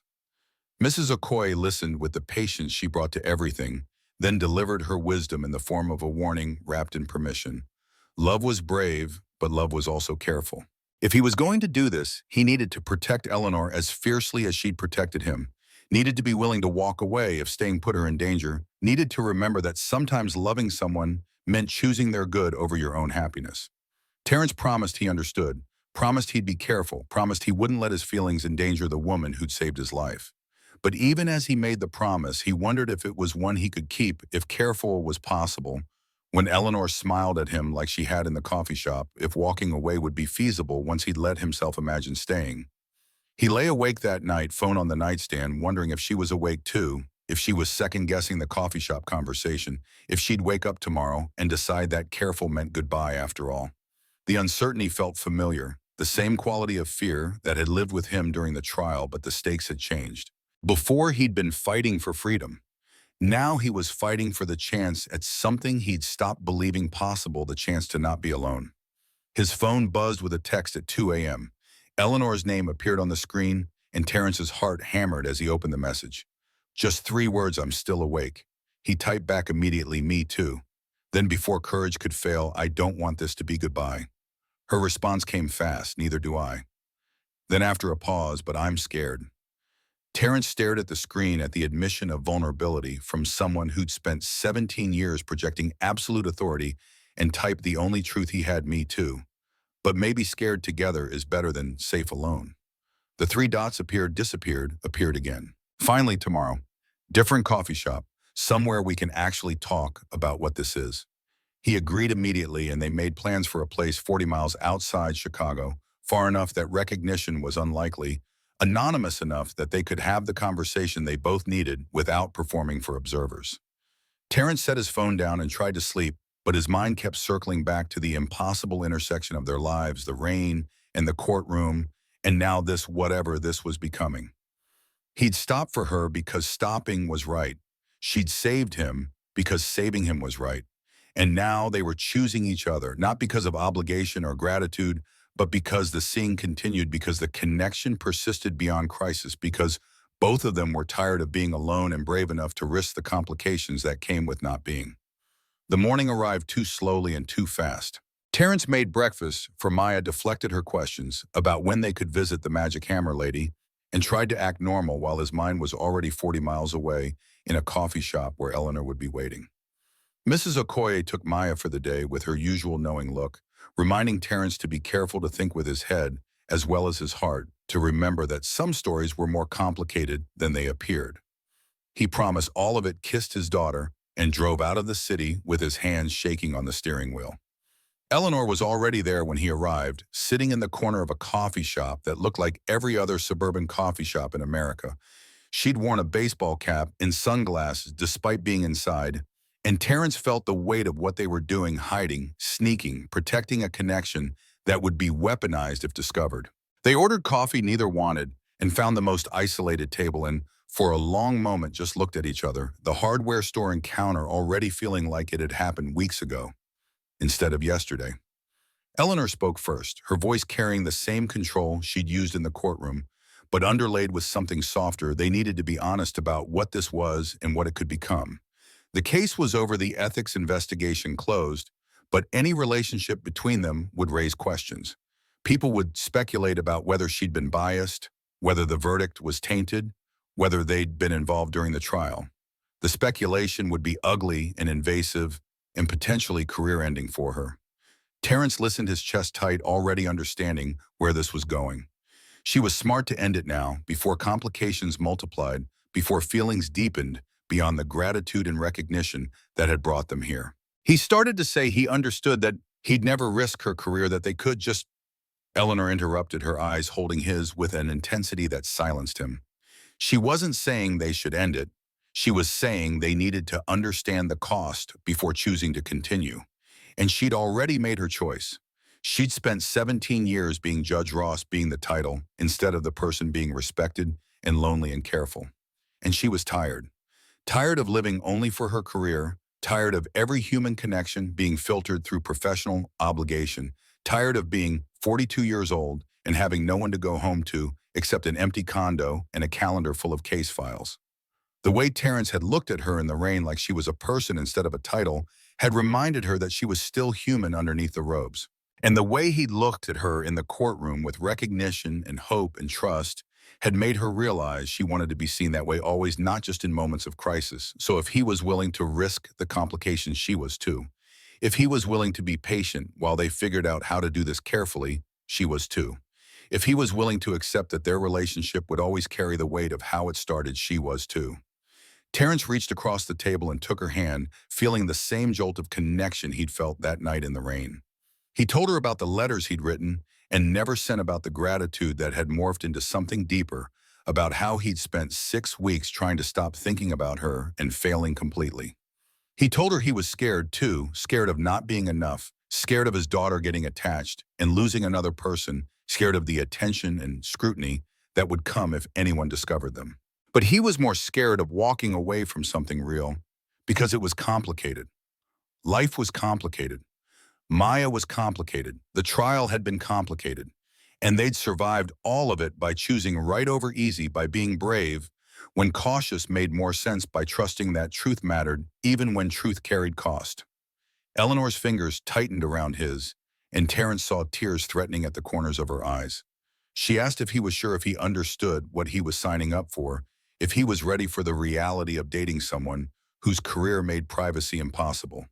He told her he'd never been more sure of anything, which was probably a lie, but felt true enough. And maybe that was what bravery was: choosing the thing you wanted, despite not being certain it would work, trusting that the risk was worth taking, even when the outcome remained unknown. They sat in that coffee shop for hours talking about logistics and boundaries, and how to protect both Maya and Eleanor's career while still giving this thing between them a chance to breathe. They agreed to take it slowly, to be discreet, to let the relationship develop away from public scrutiny before deciding whether to acknowledge it openly. But even as they made those agreements, Terence understood that slow and careful might not survive first contact with reality. That whatever was growing between them had its own momentum, its own demands, its own timeline that wouldn't necessarily respect their attempts at caution. The afternoon disappeared into evening, and they walked out of the coffee shop together, and Terence's hand found Eleanor's, like it belonged there, like the distance between them had always been temporary, like the rain 3 months ago had been planting seeds that were only now beginning to show their growth. Eleanor said goodbye in the parking lot, but the goodbye felt like a beginning instead of an ending, and when Terence drove home to relieve Mrs. Okoye and collect his daughter, he felt lighter than he had in months, maybe years. The weight of the trial had lifted, but this was different. This was the presence of possibility instead of just the absence of fear. Maya took one look at his face and announced that the magic had worked perfectly, that Daddy and the magic hammer lady were going to fall in love, and everyone would be happy, and she'd been right about everything from the beginning. Terence tried to deflect, to tell her that being friends didn't mean falling in love, but Maya just rolled her eyes with the particular exasperation 7-year-olds reserve for adults being deliberately obtuse. She'd seen how Daddy smiled when he talked about the magic hammer. Lady had seen the same smile on the judge's face when she looked at Daddy in court, and Maya knew love when she saw it, even if the adults wanted to pretend it was something else. Mrs. Okoye caught Terence's eye and smiled, but didn't contradict Maya's certainty. Some things children saw more clearly than adults, she said later, after Maya had gone to bed. Some connections were obvious to everyone except the people involved, and sometimes magic was just the word children used for what adults called fate, or fortune, or the universe aligning in ways that saved the people who needed saving most. Terence wanted to believe that, wanted to trust that his decision to stop in the rain had set in motion a chain of events that would lead somewhere good, somewhere safe, somewhere that didn't end in loss and loneliness. But trust had become difficult after Angela's abandonment, after Brandon's betrayal, after 6 months of accusation and uncertainty. Eleanor called that night after Maya fell asleep, her voice soft in the darkness, and they talked for 2 hours about nothing and everything: her childhood, his mother, their respective loneliness, the ways life had brought them to that rainy night on Riverside Drive. It felt like the conversation they should have had 3 months ago. The getting to know you that crisis had skipped the foundation they were building retroactively. When they finally said goodnight, Terence lay in bed and thought about the woman whose voice had just filled his ear, the woman who'd risked everything to save him, the woman who wanted to know him outside the trial and the rain and the roles they'd both been playing. And he thought about how sometimes the hardest right led to the best destination, how sometimes breaking rules produced justice, how sometimes strangers in the rain became the people who changed everything.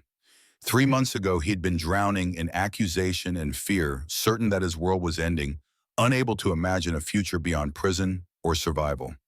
Now he lay in bed with his daughter, sleeping safely down the hall, and a woman's voice still echoing in his mind, and the knowledge that tomorrow would bring another day of freedom, another chance to build something new from the wreckage of what Brandon had tried to destroy. The calendar on their kitchen wall no longer bore red circles marking doom. Instead, Maya had drawn hearts and flowers and stick figures holding hands, her own version of documenting the magic she believed was happening. And maybe it was magic, Terence thought, as sleep finally claimed him. Maybe that's what you called it, when impossible coincidence aligned with human choice, when strangers decided to help each other for no reason, except that help was needed when justice happened, not because the system worked, but because one person chose truth over convenience. Or maybe magic was just another word for hope. And hope, Terrence was learning, was the bravest thing a person could choose to hold on to when everything argued for its abandonment. He fell asleep with Eleanor's voice still in his mind, and Maya's certainty in his heart, and the knowledge that tomorrow would bring another chance to choose right over easy, to be brave, instead of safe, to trust that the magic his daughter believed in was real enough if they were both willing to fight for it. 3 months became a careful dance of stolen moments and calculated distance. Terrence learned the art of meeting Eleanor in places where neither of them would be recognized: coffee shops in distant suburbs, nature trails an hour outside Chicago, small restaurants in towns too far from the courthouse for coincidence to explain. They used different cars, staggered their arrivals, never held hands, where security cameras might capture the contact. The secrecy felt necessary and suffocating in equal measure. Eleanor explained the calculus each time they made plans if anyone connected them. Questions would start. Had she known him during the trial? Had their relationship influenced her ruling? Was the verdict tainted by personal involvement? The ethics board had cleared her once, but that clearance assumed no ongoing contact, no relationship that extended beyond a single rain encounter. Maya complicated everything by being exactly who she was: perceptive, determined, incapable of keeping secrets. She'd figured out that Daddy was seeing someone within 2 weeks, had deduced it was the Magic Hammer lady within 3, and had announced to Mrs. Okoye that clearly they were in love and planning to get married, because that's what happened when magic brought people together. Terrence tried denying it, but Maya just rolled her eyes with devastating accuracy. She'd seen him check his phone 17 times during breakfast, had heard him laughing at messages he wouldn't show, had noticed the way his whole face changed when he said he needed to run errands that somehow took 4 hours. Maya wasn't stupid. She informed him with the particular indignation of 7-year-olds whose intelligence had been underestimated. So Terrence admitted the truth, or part of it. He was seeing Eleanor, yes. They were friends, maybe becoming more than friends. But it was complicated because of the trial, because of Eleanor's job, because sometimes adults had to be careful about things kids didn't need to worry about. Maya listened with unusual solemnity, then asked the question that made Terrence's heart stop: when could she see Eleanor again? The answer should have been never, or at least not until enough time passed that the connection couldn't be questioned. But Maya's face held such hope, such absolute certainty that the Magic Hammer lady would want to see her too, that Terrence found himself promising to ask to see if maybe they could arrange something to find a way that didn't endanger Eleanor's position. Eleanor's response when he brought it up surprised him. She wanted to meet Maya properly, wanted to know Terrence's daughter outside the courtroom's formality and crisis. They could be careful: a park, maybe somewhere public, but not too public, somewhere. A judge taking a Saturday walk and happening to encounter a former defendant and his child wouldn't raise immediate red flags. Washington Park on a Sunday afternoon became their compromise with caution. Eleanor wore a baseball cap and sunglasses, brought a book to maintain plausible deniability about why she was there. Terrence and Maya arrived separately, and for the first 10 minutes they maintained careful distance, just another family and another woman enjoying the autumn weather. Then Maya broke free from the pretense, ran straight to Eleanor with the particular enthusiasm she brought to everything, and wrapped her arms around the woman who'd saved her daddy. Eleanor's attempt at professional distance dissolved immediately. She hugged Maya back with obvious emotion, knelt to the girl's level, and listened with complete attention as Maya explained all the drawings she'd made since the trial, all the stories she'd invented about magic hammers and brave judges and families staying together. Terrence watched them from a distance and felt something shift in his chest. This wasn't just about him and Eleanor anymore. Maya was already attaching, already weaving Eleanor into the family narrative she'd constructed, already imagining a future where the Magic Hammer lady was permanent rather than temporary. The thought terrified him. Maya had lost her mother to abandonment and nearly lost him to prison. Every person she'd ever depended on had either left or almost left, and here he was, introducing someone new. Someone whose presence in their lives carried expiration dates built into professional ethics and public scrutiny. But watching Eleanor laugh at Maya's elaborate story about teaching her stuffed elephant to read, watching his daughter's face light up with the attention she'd been craving from an adult woman who actually stayed, Terrence couldn't bring himself to end it, not yet. Not when both of them looked so happy, so right together. So much like the family Maya had been drawing in crayon for months. They spent 2 hours in the park, careful to maintain distance when other people passed, relaxing into something closer to natural when the paths emptied. Maya showed Eleanor how to feed the ducks properly, explained her theory about which ducks were related based on their quacking patterns, and extracted a promise that Eleanor would come back next week to see if Maya's duck family hypothesis proved correct. Eleanor agreed before Terrence could object, and the pattern established itself. Sunday afternoons in Washington Park became their routine. The three of them pretending coincidence brought them to the same location at the same time, maintaining the fiction for any observers, while privately acknowledging they were building something that looked suspiciously like family. Mrs. Okoye knew, of course. Nothing happened in Maya's life without Mrs. Okoye eventually extracting full details, and she confronted Terrence after the third park meeting with concern etched in her expression. She wasn't questioning his feelings or Eleanor's character, she clarified, but she needed him to think about Maya, about what would happen when this ended. Not if, when, because relationships that started in crisis and continued in secrecy rarely survive transition to public reality. Terrence wanted to argue, to insist that what he and Eleanor had was different, was strong enough to survive complications. But Mrs. Okoye's expression carried too much wisdom for protest. She'd watched her own marriage survive immigration and professional devastation and cultural displacement. She knew what love required to persist, and secrecy wasn't on the list. 5 months into their careful relationship, Terrence made a mistake. He'd grown comfortable with the routine, confident in their caution, certain they'd found sustainable balance between connection and discretion. So when Eleanor suggested dinner at a restaurant 40 miles outside Chicago, far enough for safety, nice enough for a proper date, he agreed without the paranoia that had characterized their earlier meetings. The restaurant was small and intimate, the kind of place that catered to couples seeking quiet conversation rather than scene-making. They sat in a corner booth, finally able to talk without watching every word for potential observers, and for 2 hours Terrence let himself forget about the complications. He held Eleanor's hand across the table, laughed at her stories about courthouse absurdity, and felt almost normal in a way their relationship had never allowed. He didn't notice the man 3 tables over, didn't see the phone raised to capture a photograph, didn't understand they'd been recognized until Eleanor's phone started buzzing with texts from colleagues 3 hours later. The photo appeared first on social media, then on a legal gossip blog, then in the Tribune's morning edition. The image showed Terrence and Eleanor holding hands across a restaurant table, her face partially visible, despite the dim lighting, his profile clear enough for anyone who'd followed his trial to recognize. The caption asked the question that would define the next 2 weeks. Is Judge Eleanor Ross dating the defendant she freed? Eleanor called Terrence at 6 a.m., her voice carrying a control that couldn't quite hide the fear underneath. The ethics board wanted to see her.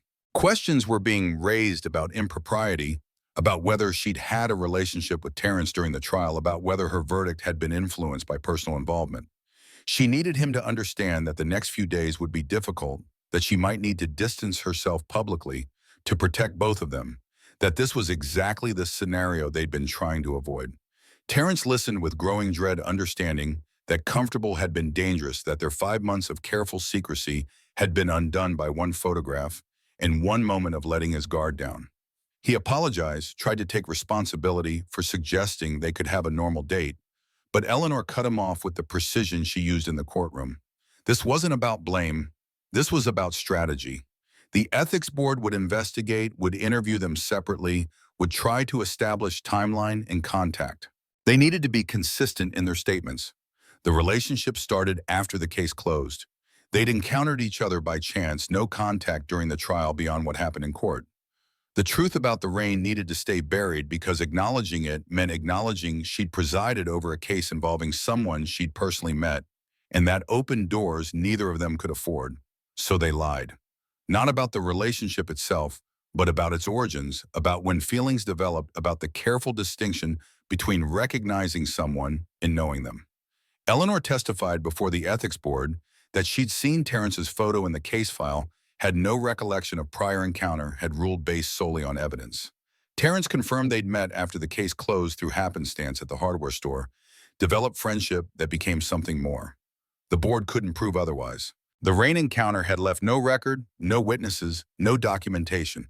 Eleanor's ruling was supported by the forensic evidence that vindicated Terrence completely. No bias could be demonstrated when the verdict was objectively correct. But the optics remained terrible. A judge dating a former defendant, regardless of when that relationship started, created appearance of impropriety. The board couldn't sanction Eleanor for actual ethics violations, but they could strongly recommend she avoid any contact with Terrence Hayes for the foreseeable future to prevent further appearance of bias. Eleanor told Terrence about the recommendation in a phone call that felt like goodbye. Her voice carried exhaustion that went beyond the 2-week investigation, went deeper than professional stress, touched something fundamental about who she was and what she'd sacrificed to be Judge Ross. She'd spent 17 years building credibility, establishing reputation, proving that a woman could be both fair and firm. And now that credibility was being questioned because she'd dared to have personal feelings for someone she'd helped. The unfairness of it made Terrence want to rage against the system, to fight back against rules designed to keep judges isolated and defendants permanently branded. But Eleanor's next words stopped his protest before it could form. She wasn't going to follow their recommendation. She'd done nothing wrong, felt nothing she needed to apologize for, and refused to end a relationship because other people found it uncomfortable. But she needed Terrence to understand what staying together would cost. Media attention would intensify. Every case she presided over would face scrutiny about whether personal life influenced professional judgment. Prosecutors would challenge her rulings. Defendants would appeal on claims of bias, and her career would become defined by the relationship rather than the work. Was he ready for that? Was he prepared to be known as the man whose judge girlfriend freed him? Could he handle the speculation about whether justice had actually been served, or whether she'd simply been protecting someone she cared about? Terrence wanted to say yes, wanted to promise he could handle anything if it meant keeping Eleanor in his life. But the questions she'd raised circled his mind like accusations, and he couldn't escape the mathematics of sacrifice. Eleanor was risking her career, her reputation, everything she'd built over 17 years. And what was he offering in return? A relationship that had started in crisis and continued in secrecy, a man with an embezzlement accusation in his past, regardless of vindication, a 7-year-old daughter who'd already attached to someone who might not be able to stay. The calculation felt impossible to balance. Eleanor had saved his life, and now he was supposed to let her destroy her career for him. The woman who'd fought for justice was being punished for finding personal happiness, and Terrence was the reason, the complication, the source of consequences she didn't deserve. He made the decision in the parking garage where they'd agreed to meet in the gray concrete space that felt appropriate for what he needed to say. Eleanor arrived looking exhausted, 2 weeks of ethics investigation written in the shadows under her eyes, and Terrence felt his heart break before the words even formed. He told her they needed to stop, not because he didn't care, not because the relationship wasn't real, but because he couldn't watch her sacrifice everything for him.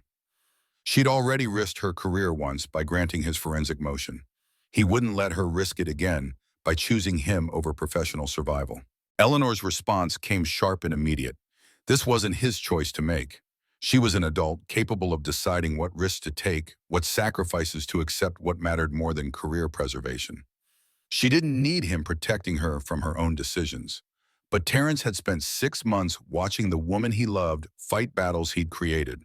First the trial, then the ethics investigation, and now the ongoing scrutiny that would follow them both if they continued. He'd learned during those months that love sometimes meant choosing the other person's good over your own happiness, that protecting someone meant accepting when staying caused more damage than leaving.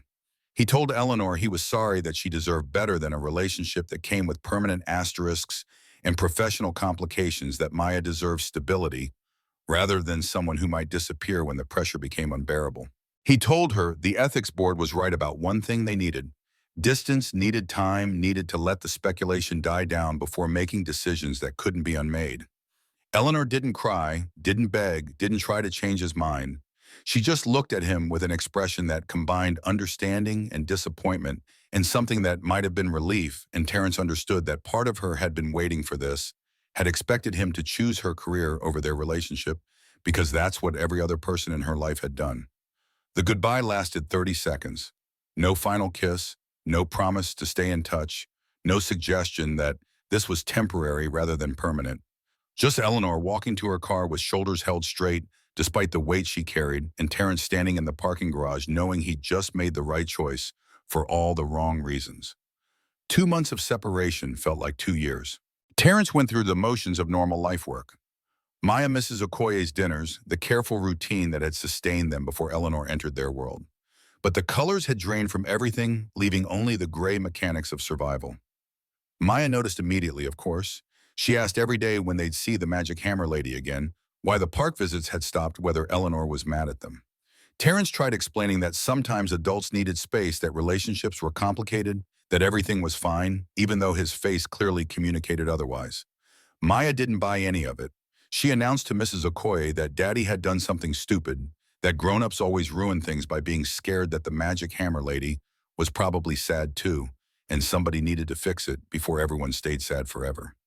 Mrs. Okoye's wisdom came one evening after Maya had exhausted herself with questions and finally fallen asleep on the couch. She sat Terrence down with tea and the particular expression that meant a difficult truth was coming, and delivered it with the directness she brought to everything important. He'd made a choice for Eleanor without asking if that's what she wanted. He'd decided her career mattered more than her happiness had assumed. To know what was best for her had taken away her agency in the name of protection. And that wasn't love, Mrs. Okoye said. That was pride disguised as sacrifice, fear pretending to be nobility. Love meant trusting the other person to know their own mind, to make their own choices, to decide what risks were worth taking. Eleanor had already demonstrated her priorities when she granted the forensic motion despite the dangers. She'd chosen truth over safety then, and she'd tried to choose Terrence over career concerns now. But he hadn't let her make that choice, hadn't given her the respect of deciding her own path. Okoye asked if Terrence thought Eleanor was weak, if he believed she couldn't handle the consequences of her own decisions. The question landed like an accusation because the answer was obviously no. Eleanor was the strongest person Terrence had ever met, had proven that strength repeatedly, which meant his decision to end things wasn't about protecting her, it was about protecting himself from the guilt of being the reason she suffered. The truth of it sat heavy in Terrence's chest. He'd chosen his own comfort over Eleanor's autonomy, had ended the relationship to avoid watching her face consequences, rather than trusting her to decide if those consequences were acceptable. He'd done exactly what he'd promised not to do, made decisions based on fear instead of courage, chosen safe over right, let the system win by surrendering before the fight even began. But knowing it and fixing it were different challenges. 2 months had passed. Eleanor had probably moved on, had probably recognized the breakup as the mercy it was meant to be, had probably rebuilt the professional walls he'd helped her tear down. Showing up now with just reopened wounds that had finally started healing. Terrence existed in that paralysis for another 3 weeks, going through days without fully inhabiting them, until the news broke that changed everything. The Tribune headline appeared on his phone at 7 a.m., Judge Eleanor Ross resigns amid ethics controversy. The article detailed her decision to step down from the bench, effective immediately, citing irreconcilable differences with the ethics board's recommendations regarding personal relationships. She'd released a statement explaining that she refused to work in a system that asked her to choose between professional service and personal happiness, that demanded loneliness as the price of judicial integrity, that treated human connection as corruption, rather than the foundation of empathy required for justice. The statement went on to challenge the ethics rules themselves, arguing that judges isolated from normal human relationships couldn't possibly understand the lives they adjudicated, couldn't bring real-world perspective to decisions that affected real people.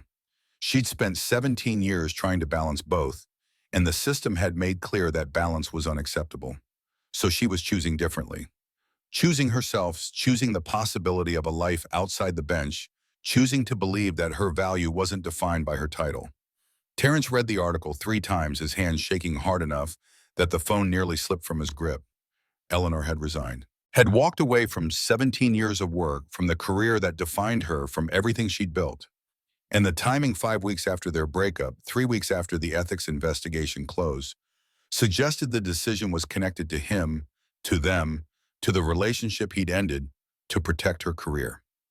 Except she no longer had the career he'd been protecting. Mrs. Okoye found him staring at his phone, read the article over his shoulder, and delivered her judgment in 2 words. Fix it. Terrence called David Chen, confirmed the courthouse address, called his manager to say he wouldn't be at work, and collected Maya from Mrs. Okoye with the explanation that they had somewhere important to be. Maya's questions came rapid fire. Where were they going? Was it about the magic hammer lady? Had Daddy finally stopped being scared?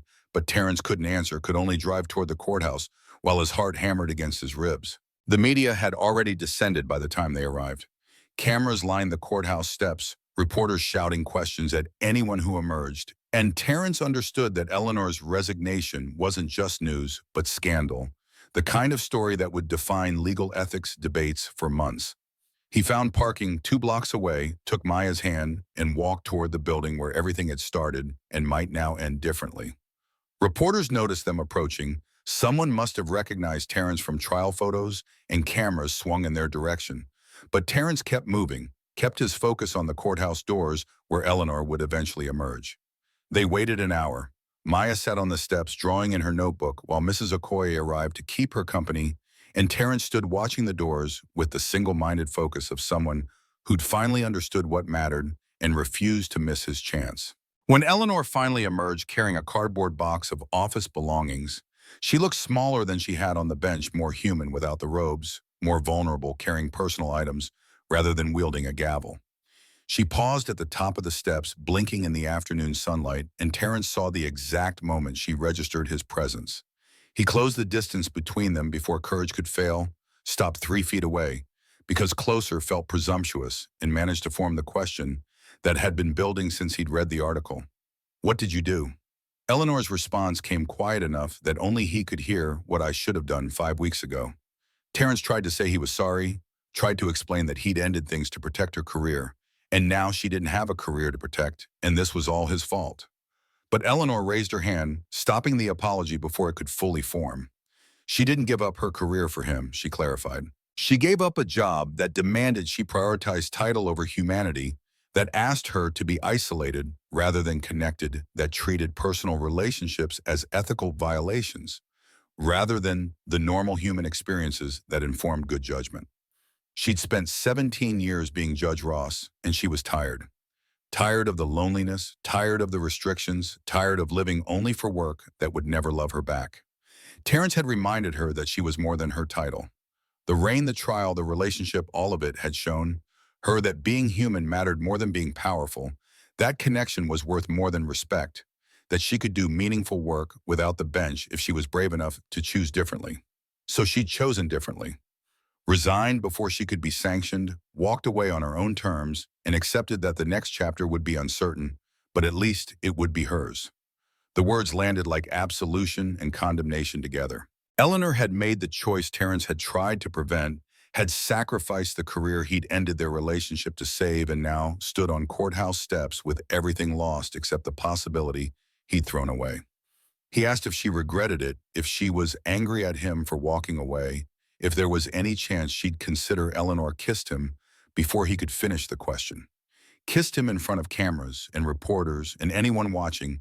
Kissed him like she'd been waiting 5 weeks to do exactly this. Kissed him with the particular intensity of someone who'd chosen risk over safety and refused to regret it. When they finally separated, Maya was cheering from the steps, and Mrs. Okoye was crying, and camera flashes were creating constellations against Terrence's closed eyelids. Eleanor's hands framed his face with a gentleness that contradicted the strength of her previous ruling, and her voice carried the same certainty she'd used when granting his forensic motion. She didn't want to be Judge Ross if it meant she couldn't be Eleanor. She didn't want power if it cost her happiness.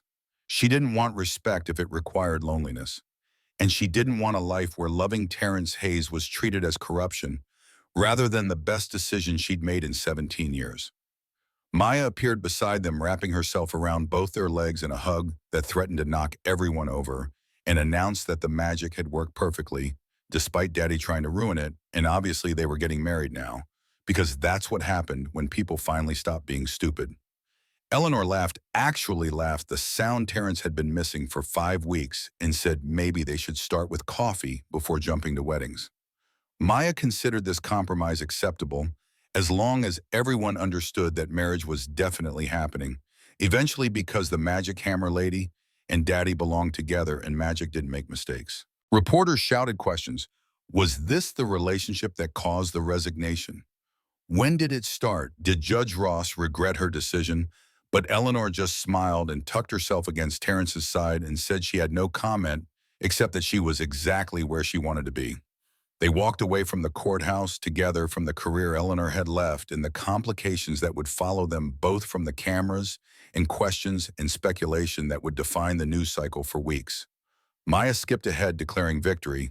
Mrs. Okoye followed with tissues and approval, and Terrence held Eleanor's hand while trying to process that the woman who had saved his life had just chosen him over everything else. Eleanor must have felt his tension because she stopped walking, turned to face him fully, and delivered the truth he needed to hear. She hadn't given up anything that mattered. The title was just a title. The career was just a bum. But he was real. Maya was real. The possibility of building something together was real. In a way, judicial respect had never been. Terrence wanted to trust that Eleanor wouldn't wake up in 6 months regretting the resignation, resenting the man who'd cost her 17 years of work. But belief required faith. He was still learning to access trust that felt dangerous after betrayal and loss, and the casual cruelty of systems designed to crush rather than support. Eleanor seemed to read his doubt because she pulled him close and whispered the promise he needed. She was certain, had never been more certain of anything. And whatever came next, unemployment scrutiny, rebuilding a career from pieces, they'd face it together if he was brave enough to let her stay. Terrence's answer came without words, just pulling her closer and feeling Maya's arms wrap around both their legs and understanding that sometimes magic was just another word for second chances. And second chances were just another word for choosing courage over fear. And courage was just another word for believing that the person who'd seen you at your worst and chosen to stay might actually mean it. The week after Eleanor's resignation felt like living inside a microscope. News outlets dissected her decision with the surgical precision usually reserved for political scandals. Legal blogs debated whether personal relationships constituted ethics violations, and social media divided itself into camps arguing about whether Eleanor Ross was a hero or a cautionary tale. Eleanor moved through it with a composure Terrence envied, fielding reporter calls with polite refusals, ignoring the op-eds questioning her judgment, maintaining the same dignity she'd carried on the bench. But he noticed the cost in smaller moments, the way her hands trembled when scrolling through comments, the tension that lived in her shoulders even when Maya made her laugh, the careful breathing exercises she did before sleeping. 3 days after the resignation, Eleanor's phone rang with a number she didn't recognize. She answered with the wariness that had become habitual, expecting another reporter angling for exclusive commentary. Instead, David Chen's voice came through warm and slightly urgent, asking if he could stop by Terrence's apartment that evening, because something had developed that concerned them both. David arrived carrying a folder thick enough to suggest legal complications, and Terrence felt familiar dread building until his former attorney actually smiled, and said this wasn't bad news. In fact, it might be the opposite. The Innocence Alliance, a nonprofit David had been consulting with for years, wanted to hire Eleanor as their legal director. They'd been following her career, had cheered when she granted Terrence's forensic motion, and watched her resignation statement with the particular excitement of people who'd finally found someone brave enough to publicly challenge the system's failures. Eleanor listened with an expression Terrence couldn't quite read as David explained the position. The pay was terrible compared to judicial salary, the hours would be brutal, and she'd be fighting uphill battles against prosecutors who'd see her advocacy as betrayal. But she'd have the freedom to pursue cases without worrying about appearance of bias, could actually investigate wrongful convictions instead of just presiding over their appeals, could use her 17 years of experience to dismantle the same machinery that had nearly destroyed Terrence. David pulled statistics from his folder with the enthusiasm of someone delivering early Christmas gifts. Judge Williams alone had denied forensic examination motions in 19 cases over the past 4 years. 19 defendants convicted on evidence that was never properly scrutinized. 19 people possibly innocent, but definitely denied the thorough investigation Eleanor had demanded for Terrence. The Innocence Alliance wanted to review all 19 cases, and they needed someone who understood judicial procedure, who could navigate the appeals process, who wasn't afraid to publicly challenge judges who prioritized efficiency over accuracy. Someone exactly like Eleanor Ross. Eleanor asked the questions lawyers asked about funding, staffing, case selection criteria, success metrics. But Terrence heard something else underneath the professional inquiry, something that sounded like hope trying to disguise itself as mere interest. David answered each question with the careful detail of someone who'd anticipated them all, and then delivered the closing argument that made Eleanor's carefully maintained neutrality crack.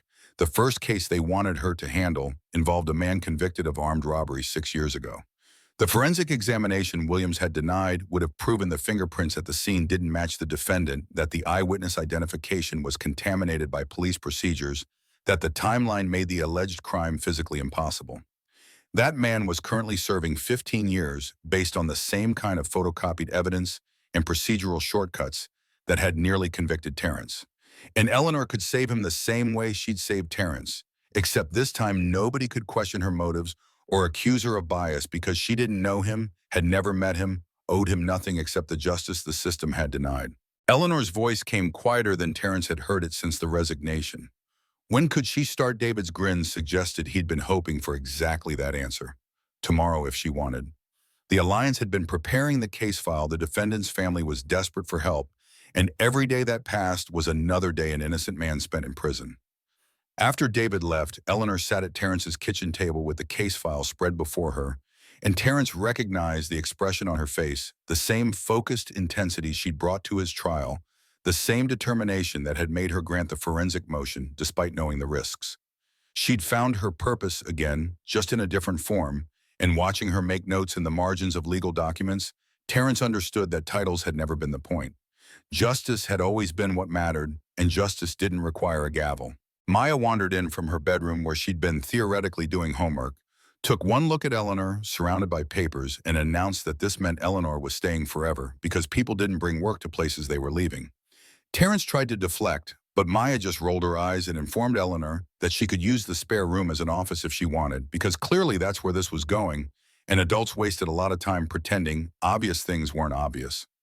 Eleanor laughed until tears formed, pulled Maya into a hug that looked like it was holding her together, and whispered something that made Maya nod with a particular seriousness she reserved for important promises. Later, after Maya had been coaxed back to actual homework, Eleanor told Terrence that Maya had asked if Eleanor was her mom now, or if that came later, or if there were specific rules about when someone stopped being the magic hammer lady and became family. Eleanor's question to Terrence came careful and vulnerable, in ways that reminded him she was still navigating the same uncertainties he carried. How did he feel about Maya getting attached, about Eleanor becoming more than just Daddy's girlfriend, in a 7-year-old's understanding, about the possibility that this wasn't temporary or complicated, but actually the beginning of something permanent? Terrence's answer required honesty that felt dangerous. He was terrified. Terrified of Maya losing another person she loved. Terrified of Eleanor realizing 6 months from now that unemployment and scrutiny weren't worth a relationship with a man whose only qualification was stopping in the rain one night. Terrified that he wasn't enough to balance what she'd given up. Eleanor's hands framed his face with the gentleness that always surprised him coming from someone so powerful, and her response carried the certainty she'd used when overturning Williams' ruling. She hadn't given up anything that mattered. The bench had been lonely. Respect from strangers meant nothing compared to love from people who actually knew her. And Terrence had already proven he was enough by being exactly who he was: kind, when kindness cost him; brave, when bravery terrified him; willing to let her make her own choices, even when those choices scared them both. 6 months became the measure of transformation. Eleanor threw herself into the Innocence Alliance work with the same intensity she'd brought to the bench, except now she could investigate rather than just adjudicate, could dig into cases without worrying about appearance of impartiality, could fight openly instead of maintaining judicial neutrality. The first exoneration came 3 months into her tenure. The armed robbery defendant walked free after forensic examination proved exactly what Eleanor had argued: wrong fingerprints, contaminated identification. Impossible timeline. The man's family thanked her with tears and gratitude that reminded Terrence of his own freedom moment. And watching Eleanor accept their thanks with grace and obvious emotion, he understood she'd found something better than her judgeship. Terrence's own life settled into rhythms that felt almost normal. Work at Morrison Hardware had been steady and undemanding, giving him mental space to actually be present for Maya's school events and Eleanor's case updates. Mrs. Okoye continued her role as the family's anchor, though she'd started making pointed comments about when certain people were going to make certain commitments official because Maya wasn't getting any younger and neither was anyone else. The comments intensified after Eleanor started keeping clothes at Terrence's apartment after her mail began arriving at his address after the spare room actually became her office exactly as Maya had predicted. Mrs. Okoye's patience for ambiguity had limits, and those limits had apparently been reached somewhere around the fourth month of Eleanor essentially living with them while everyone pretended she maintained her own condo. Terrence had been thinking about making the relationship official in ways beyond shared living space and intertwined lives. He'd been thinking about it enough that he'd started looking at rings during lunch breaks, enough that he'd researched proposals and traditions and the particular complications of asking someone to marry you when your 7-year-old daughter was probably going to have opinions about everything from timing to venue. Maya's opinions manifested one Saturday morning when she caught Terrence looking at jewelry websites on his phone. Her shriek of excitement brought Eleanor running from the office, and by the time Terrence managed to explain that he was just looking, not actually planning anything imminent, Maya had already begun drafting detailed notes about acceptable proposal locations and insisting on full veto power over ring selection because clearly Daddy needed supervision for important decisions. Eleanor watched the chaos with poorly concealed amusement, and when Maya finally exhausted herself with planning and went to draw proposal scenarios, Eleanor asked Terrence if he was actually considering it or if Maya's enthusiasm had gotten ahead of reality. The question deserved honesty. Terrence admitted he'd been considering it for months, had been trying to find the right moment or the right words or the right level of certainty that she wouldn't wake up one day regretting everything she'd given up to be with him. He was still terrified of not being enough, still worried about the scrutiny that would follow them, still uncertain whether he had the right to ask her to permanently attach herself to his complicated life. Eleanor's response came with the directness that had first attracted him. She'd already chosen him, had already walked away from the bench, already moved into his apartment in everything but official declaration, already become Maya's person in ways that made temporary impossible. The only question was whether he wanted to make it official or continue pretending they weren't already committed. Before Terrence could answer, Maya reappeared with a drawing of an elaborate proposal scenario involving fireworks and a parade and apparently a marching band, all of which she declared were necessary for proper romance.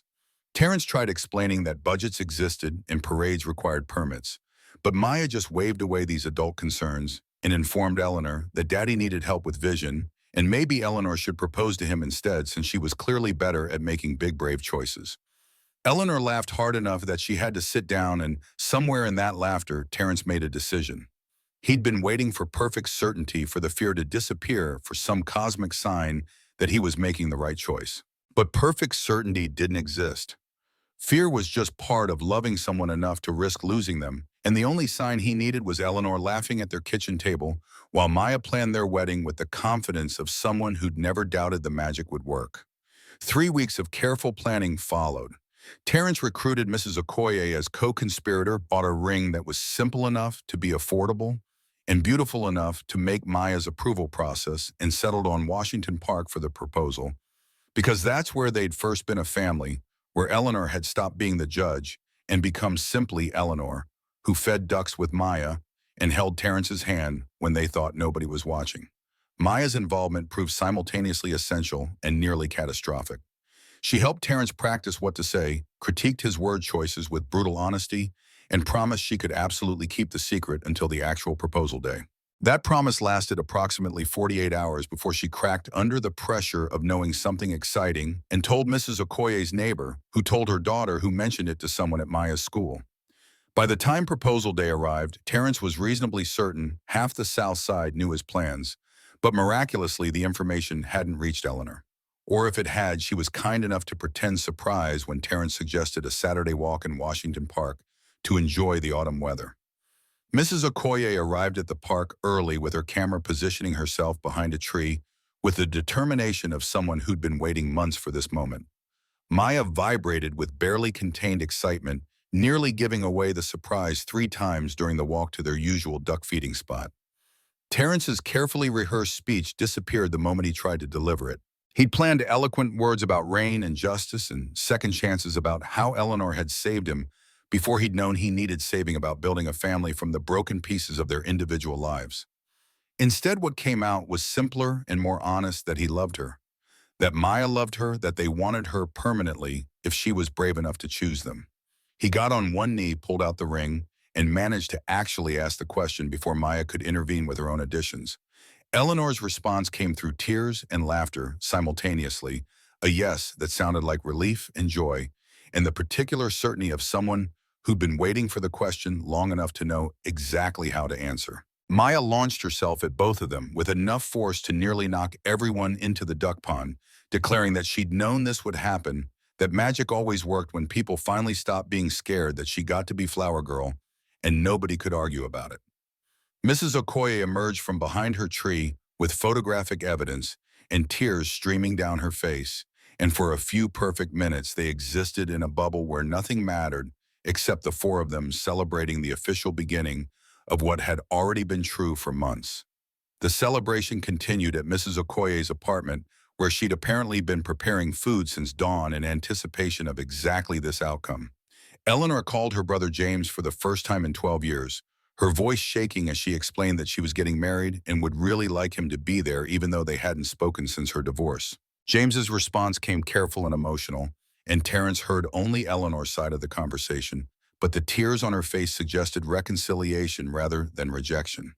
When she finally hung up, she explained that James wanted to come, wanted to bring his wife and their two sons Eleanor had never met, wanted to try rebuilding what pride and stubbornness had broken. The wedding planning became Maya's consuming passion. She appointed herself coordinator, created elaborate checklists, and informed both adults that their opinions were welcome, but her vision was final because she'd been planning this wedding since the first courthouse visit and clearly had more invested in the outcome. Eleanor's involvement with the Innocence Alliance complicated scheduling, but she managed to carve out time for dress shopping and venue visits while simultaneously preparing appeals for 3 wrongful conviction cases. The balance felt precarious, but sustainable work that mattered paired with personal joy, neither diminishing the other. 3 weeks before the wedding, James arrived from Boston with his family. The reunion happened at Terrence's apartment because Eleanor had been too nervous to suggest anywhere more public, and Terrence watched siblings who hadn't spoken in over a decade navigate the careful dance of reconnection. James brought apologies for the stubbornness that had kept them apart, for the judgment he'd passed on Eleanor's choices for missing 12 years of her life, because he couldn't accept that her path looked different than his. Eleanor accepted with grace that probably cost more than she showed, and by the time James's sons finished asking Maya 17 questions about everything from her stuffed elephant to her theories about duck families, the tension had eased into something that might eventually become comfort. The wedding itself was small by design, 50 people in a garden venue that Maya had selected based on optimal flower-to-guest ratio. David Chen served as best man despite Terrence's protest that he'd already done enough by being the lawyer who'd saved his life and introduced Eleanor to meaningful work. David refused the protest with the logic that significant life events required the presence of people who'd witnessed the journey, and he'd been there from the beginning, even if the beginning had looked like a hopeless case rather than a love story. Maya's flower girl duties consumed her attention for the week before the ceremony. She practiced her walk 17 times, changed her dress selection 4 times, and delivered a speech to anyone who'd listen about how she'd basically orchestrated this entire relationship through her superior understanding of magic and romance. The ceremony day arrived with weather that cooperated just enough clouds that threatened rain without delivering it, temperature mild enough for the outdoor venue light that made everything look softer than reality usually allowed. Eleanor's dress was simple and elegant in ways that made Terrence forget how to breathe when he saw her walking toward him with James at her side. Maya skipped, instead of walked down the aisle, through petals with more enthusiasm than accuracy, and announced to the assembled guests that she'd told everyone this would happen, but nobody had listened. The guests laughed, the officiant waited for Maya to settle, and Terrence felt the last of his fear dissolve, because if this was his life, chaotic and imperfect, and absolutely nothing like he'd imagined, then maybe imperfect was exactly right. The vows came easier than Terrence expected. He promised to always stop in the rain, to fix what was broken, to be the person his mother had taught him to be, even when being that person felt impossible. He promised to see Eleanor not as a title or a career, but as the woman who had chosen courage over safety repeatedly enough that he'd finally learned to do the same. Eleanor's vows carried the precision she brought to legal arguments but softened by emotion that made her voice shake.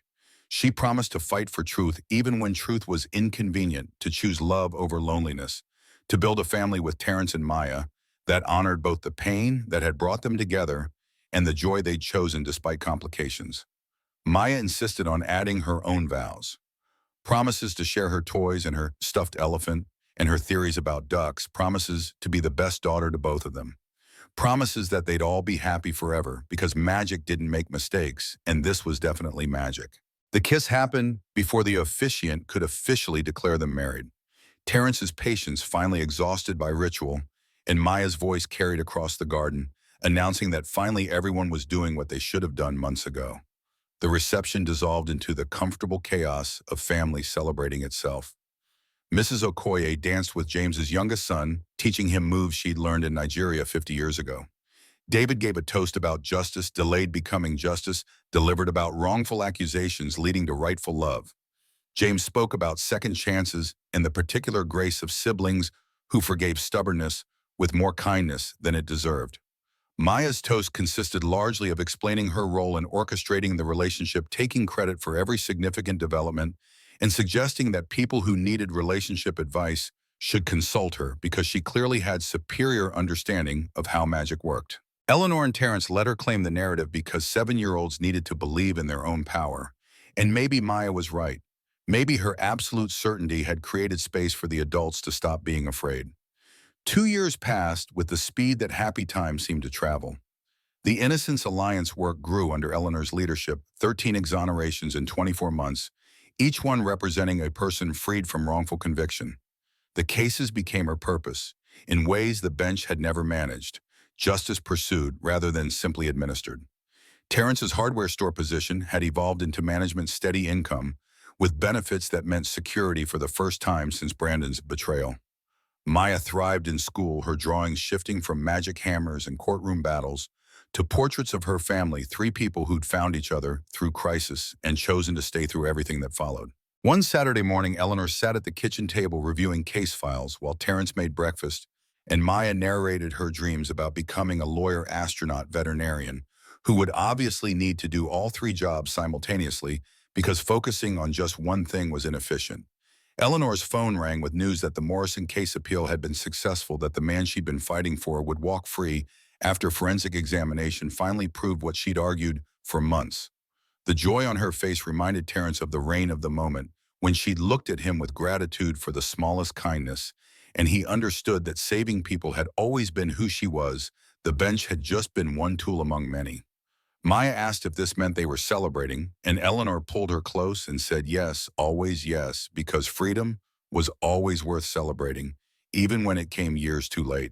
She asked Maya what kind of celebration seemed appropriate, and Maya suggested ice cream for breakfast, because rules about appropriate meal timing were clearly flexible when justice was involved.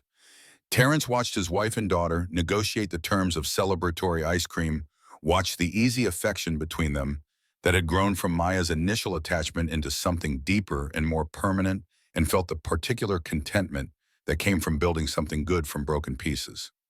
The doorbell interrupted breakfast negotiations. Terrence answered to find a woman he didn't recognize, middle-aged and nervous, holding flowers and a photograph.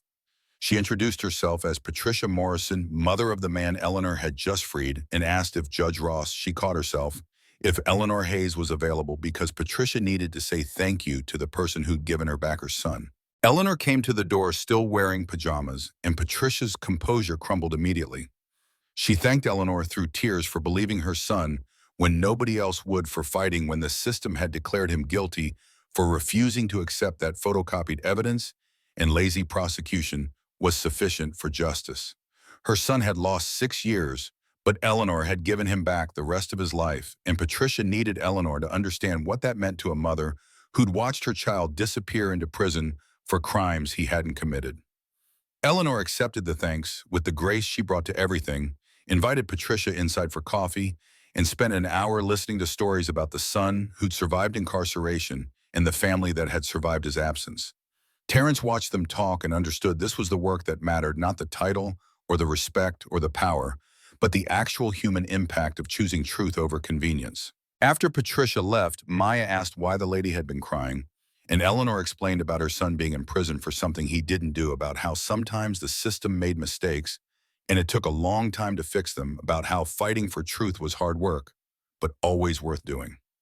Maya listened with unusual solemnity, then announced that when she grew up, she wanted to be like Eleanor, someone who fixed mistakes and saved people and made mothers stop crying.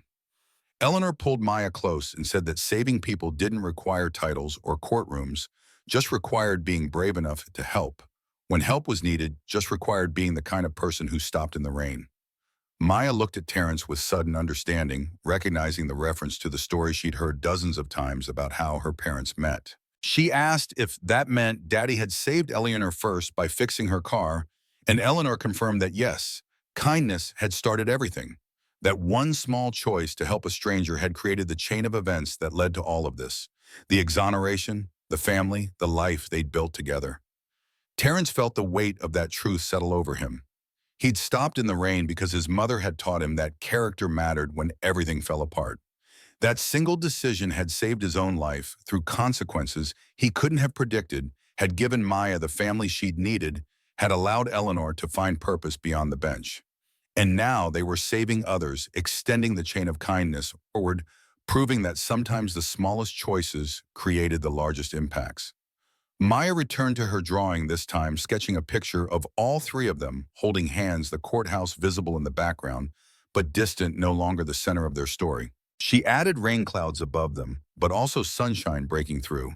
And when Eleanor asked about the weather choice, Maya explained that rain was how good things started, but sunshine was what came after if people were brave enough to choose it.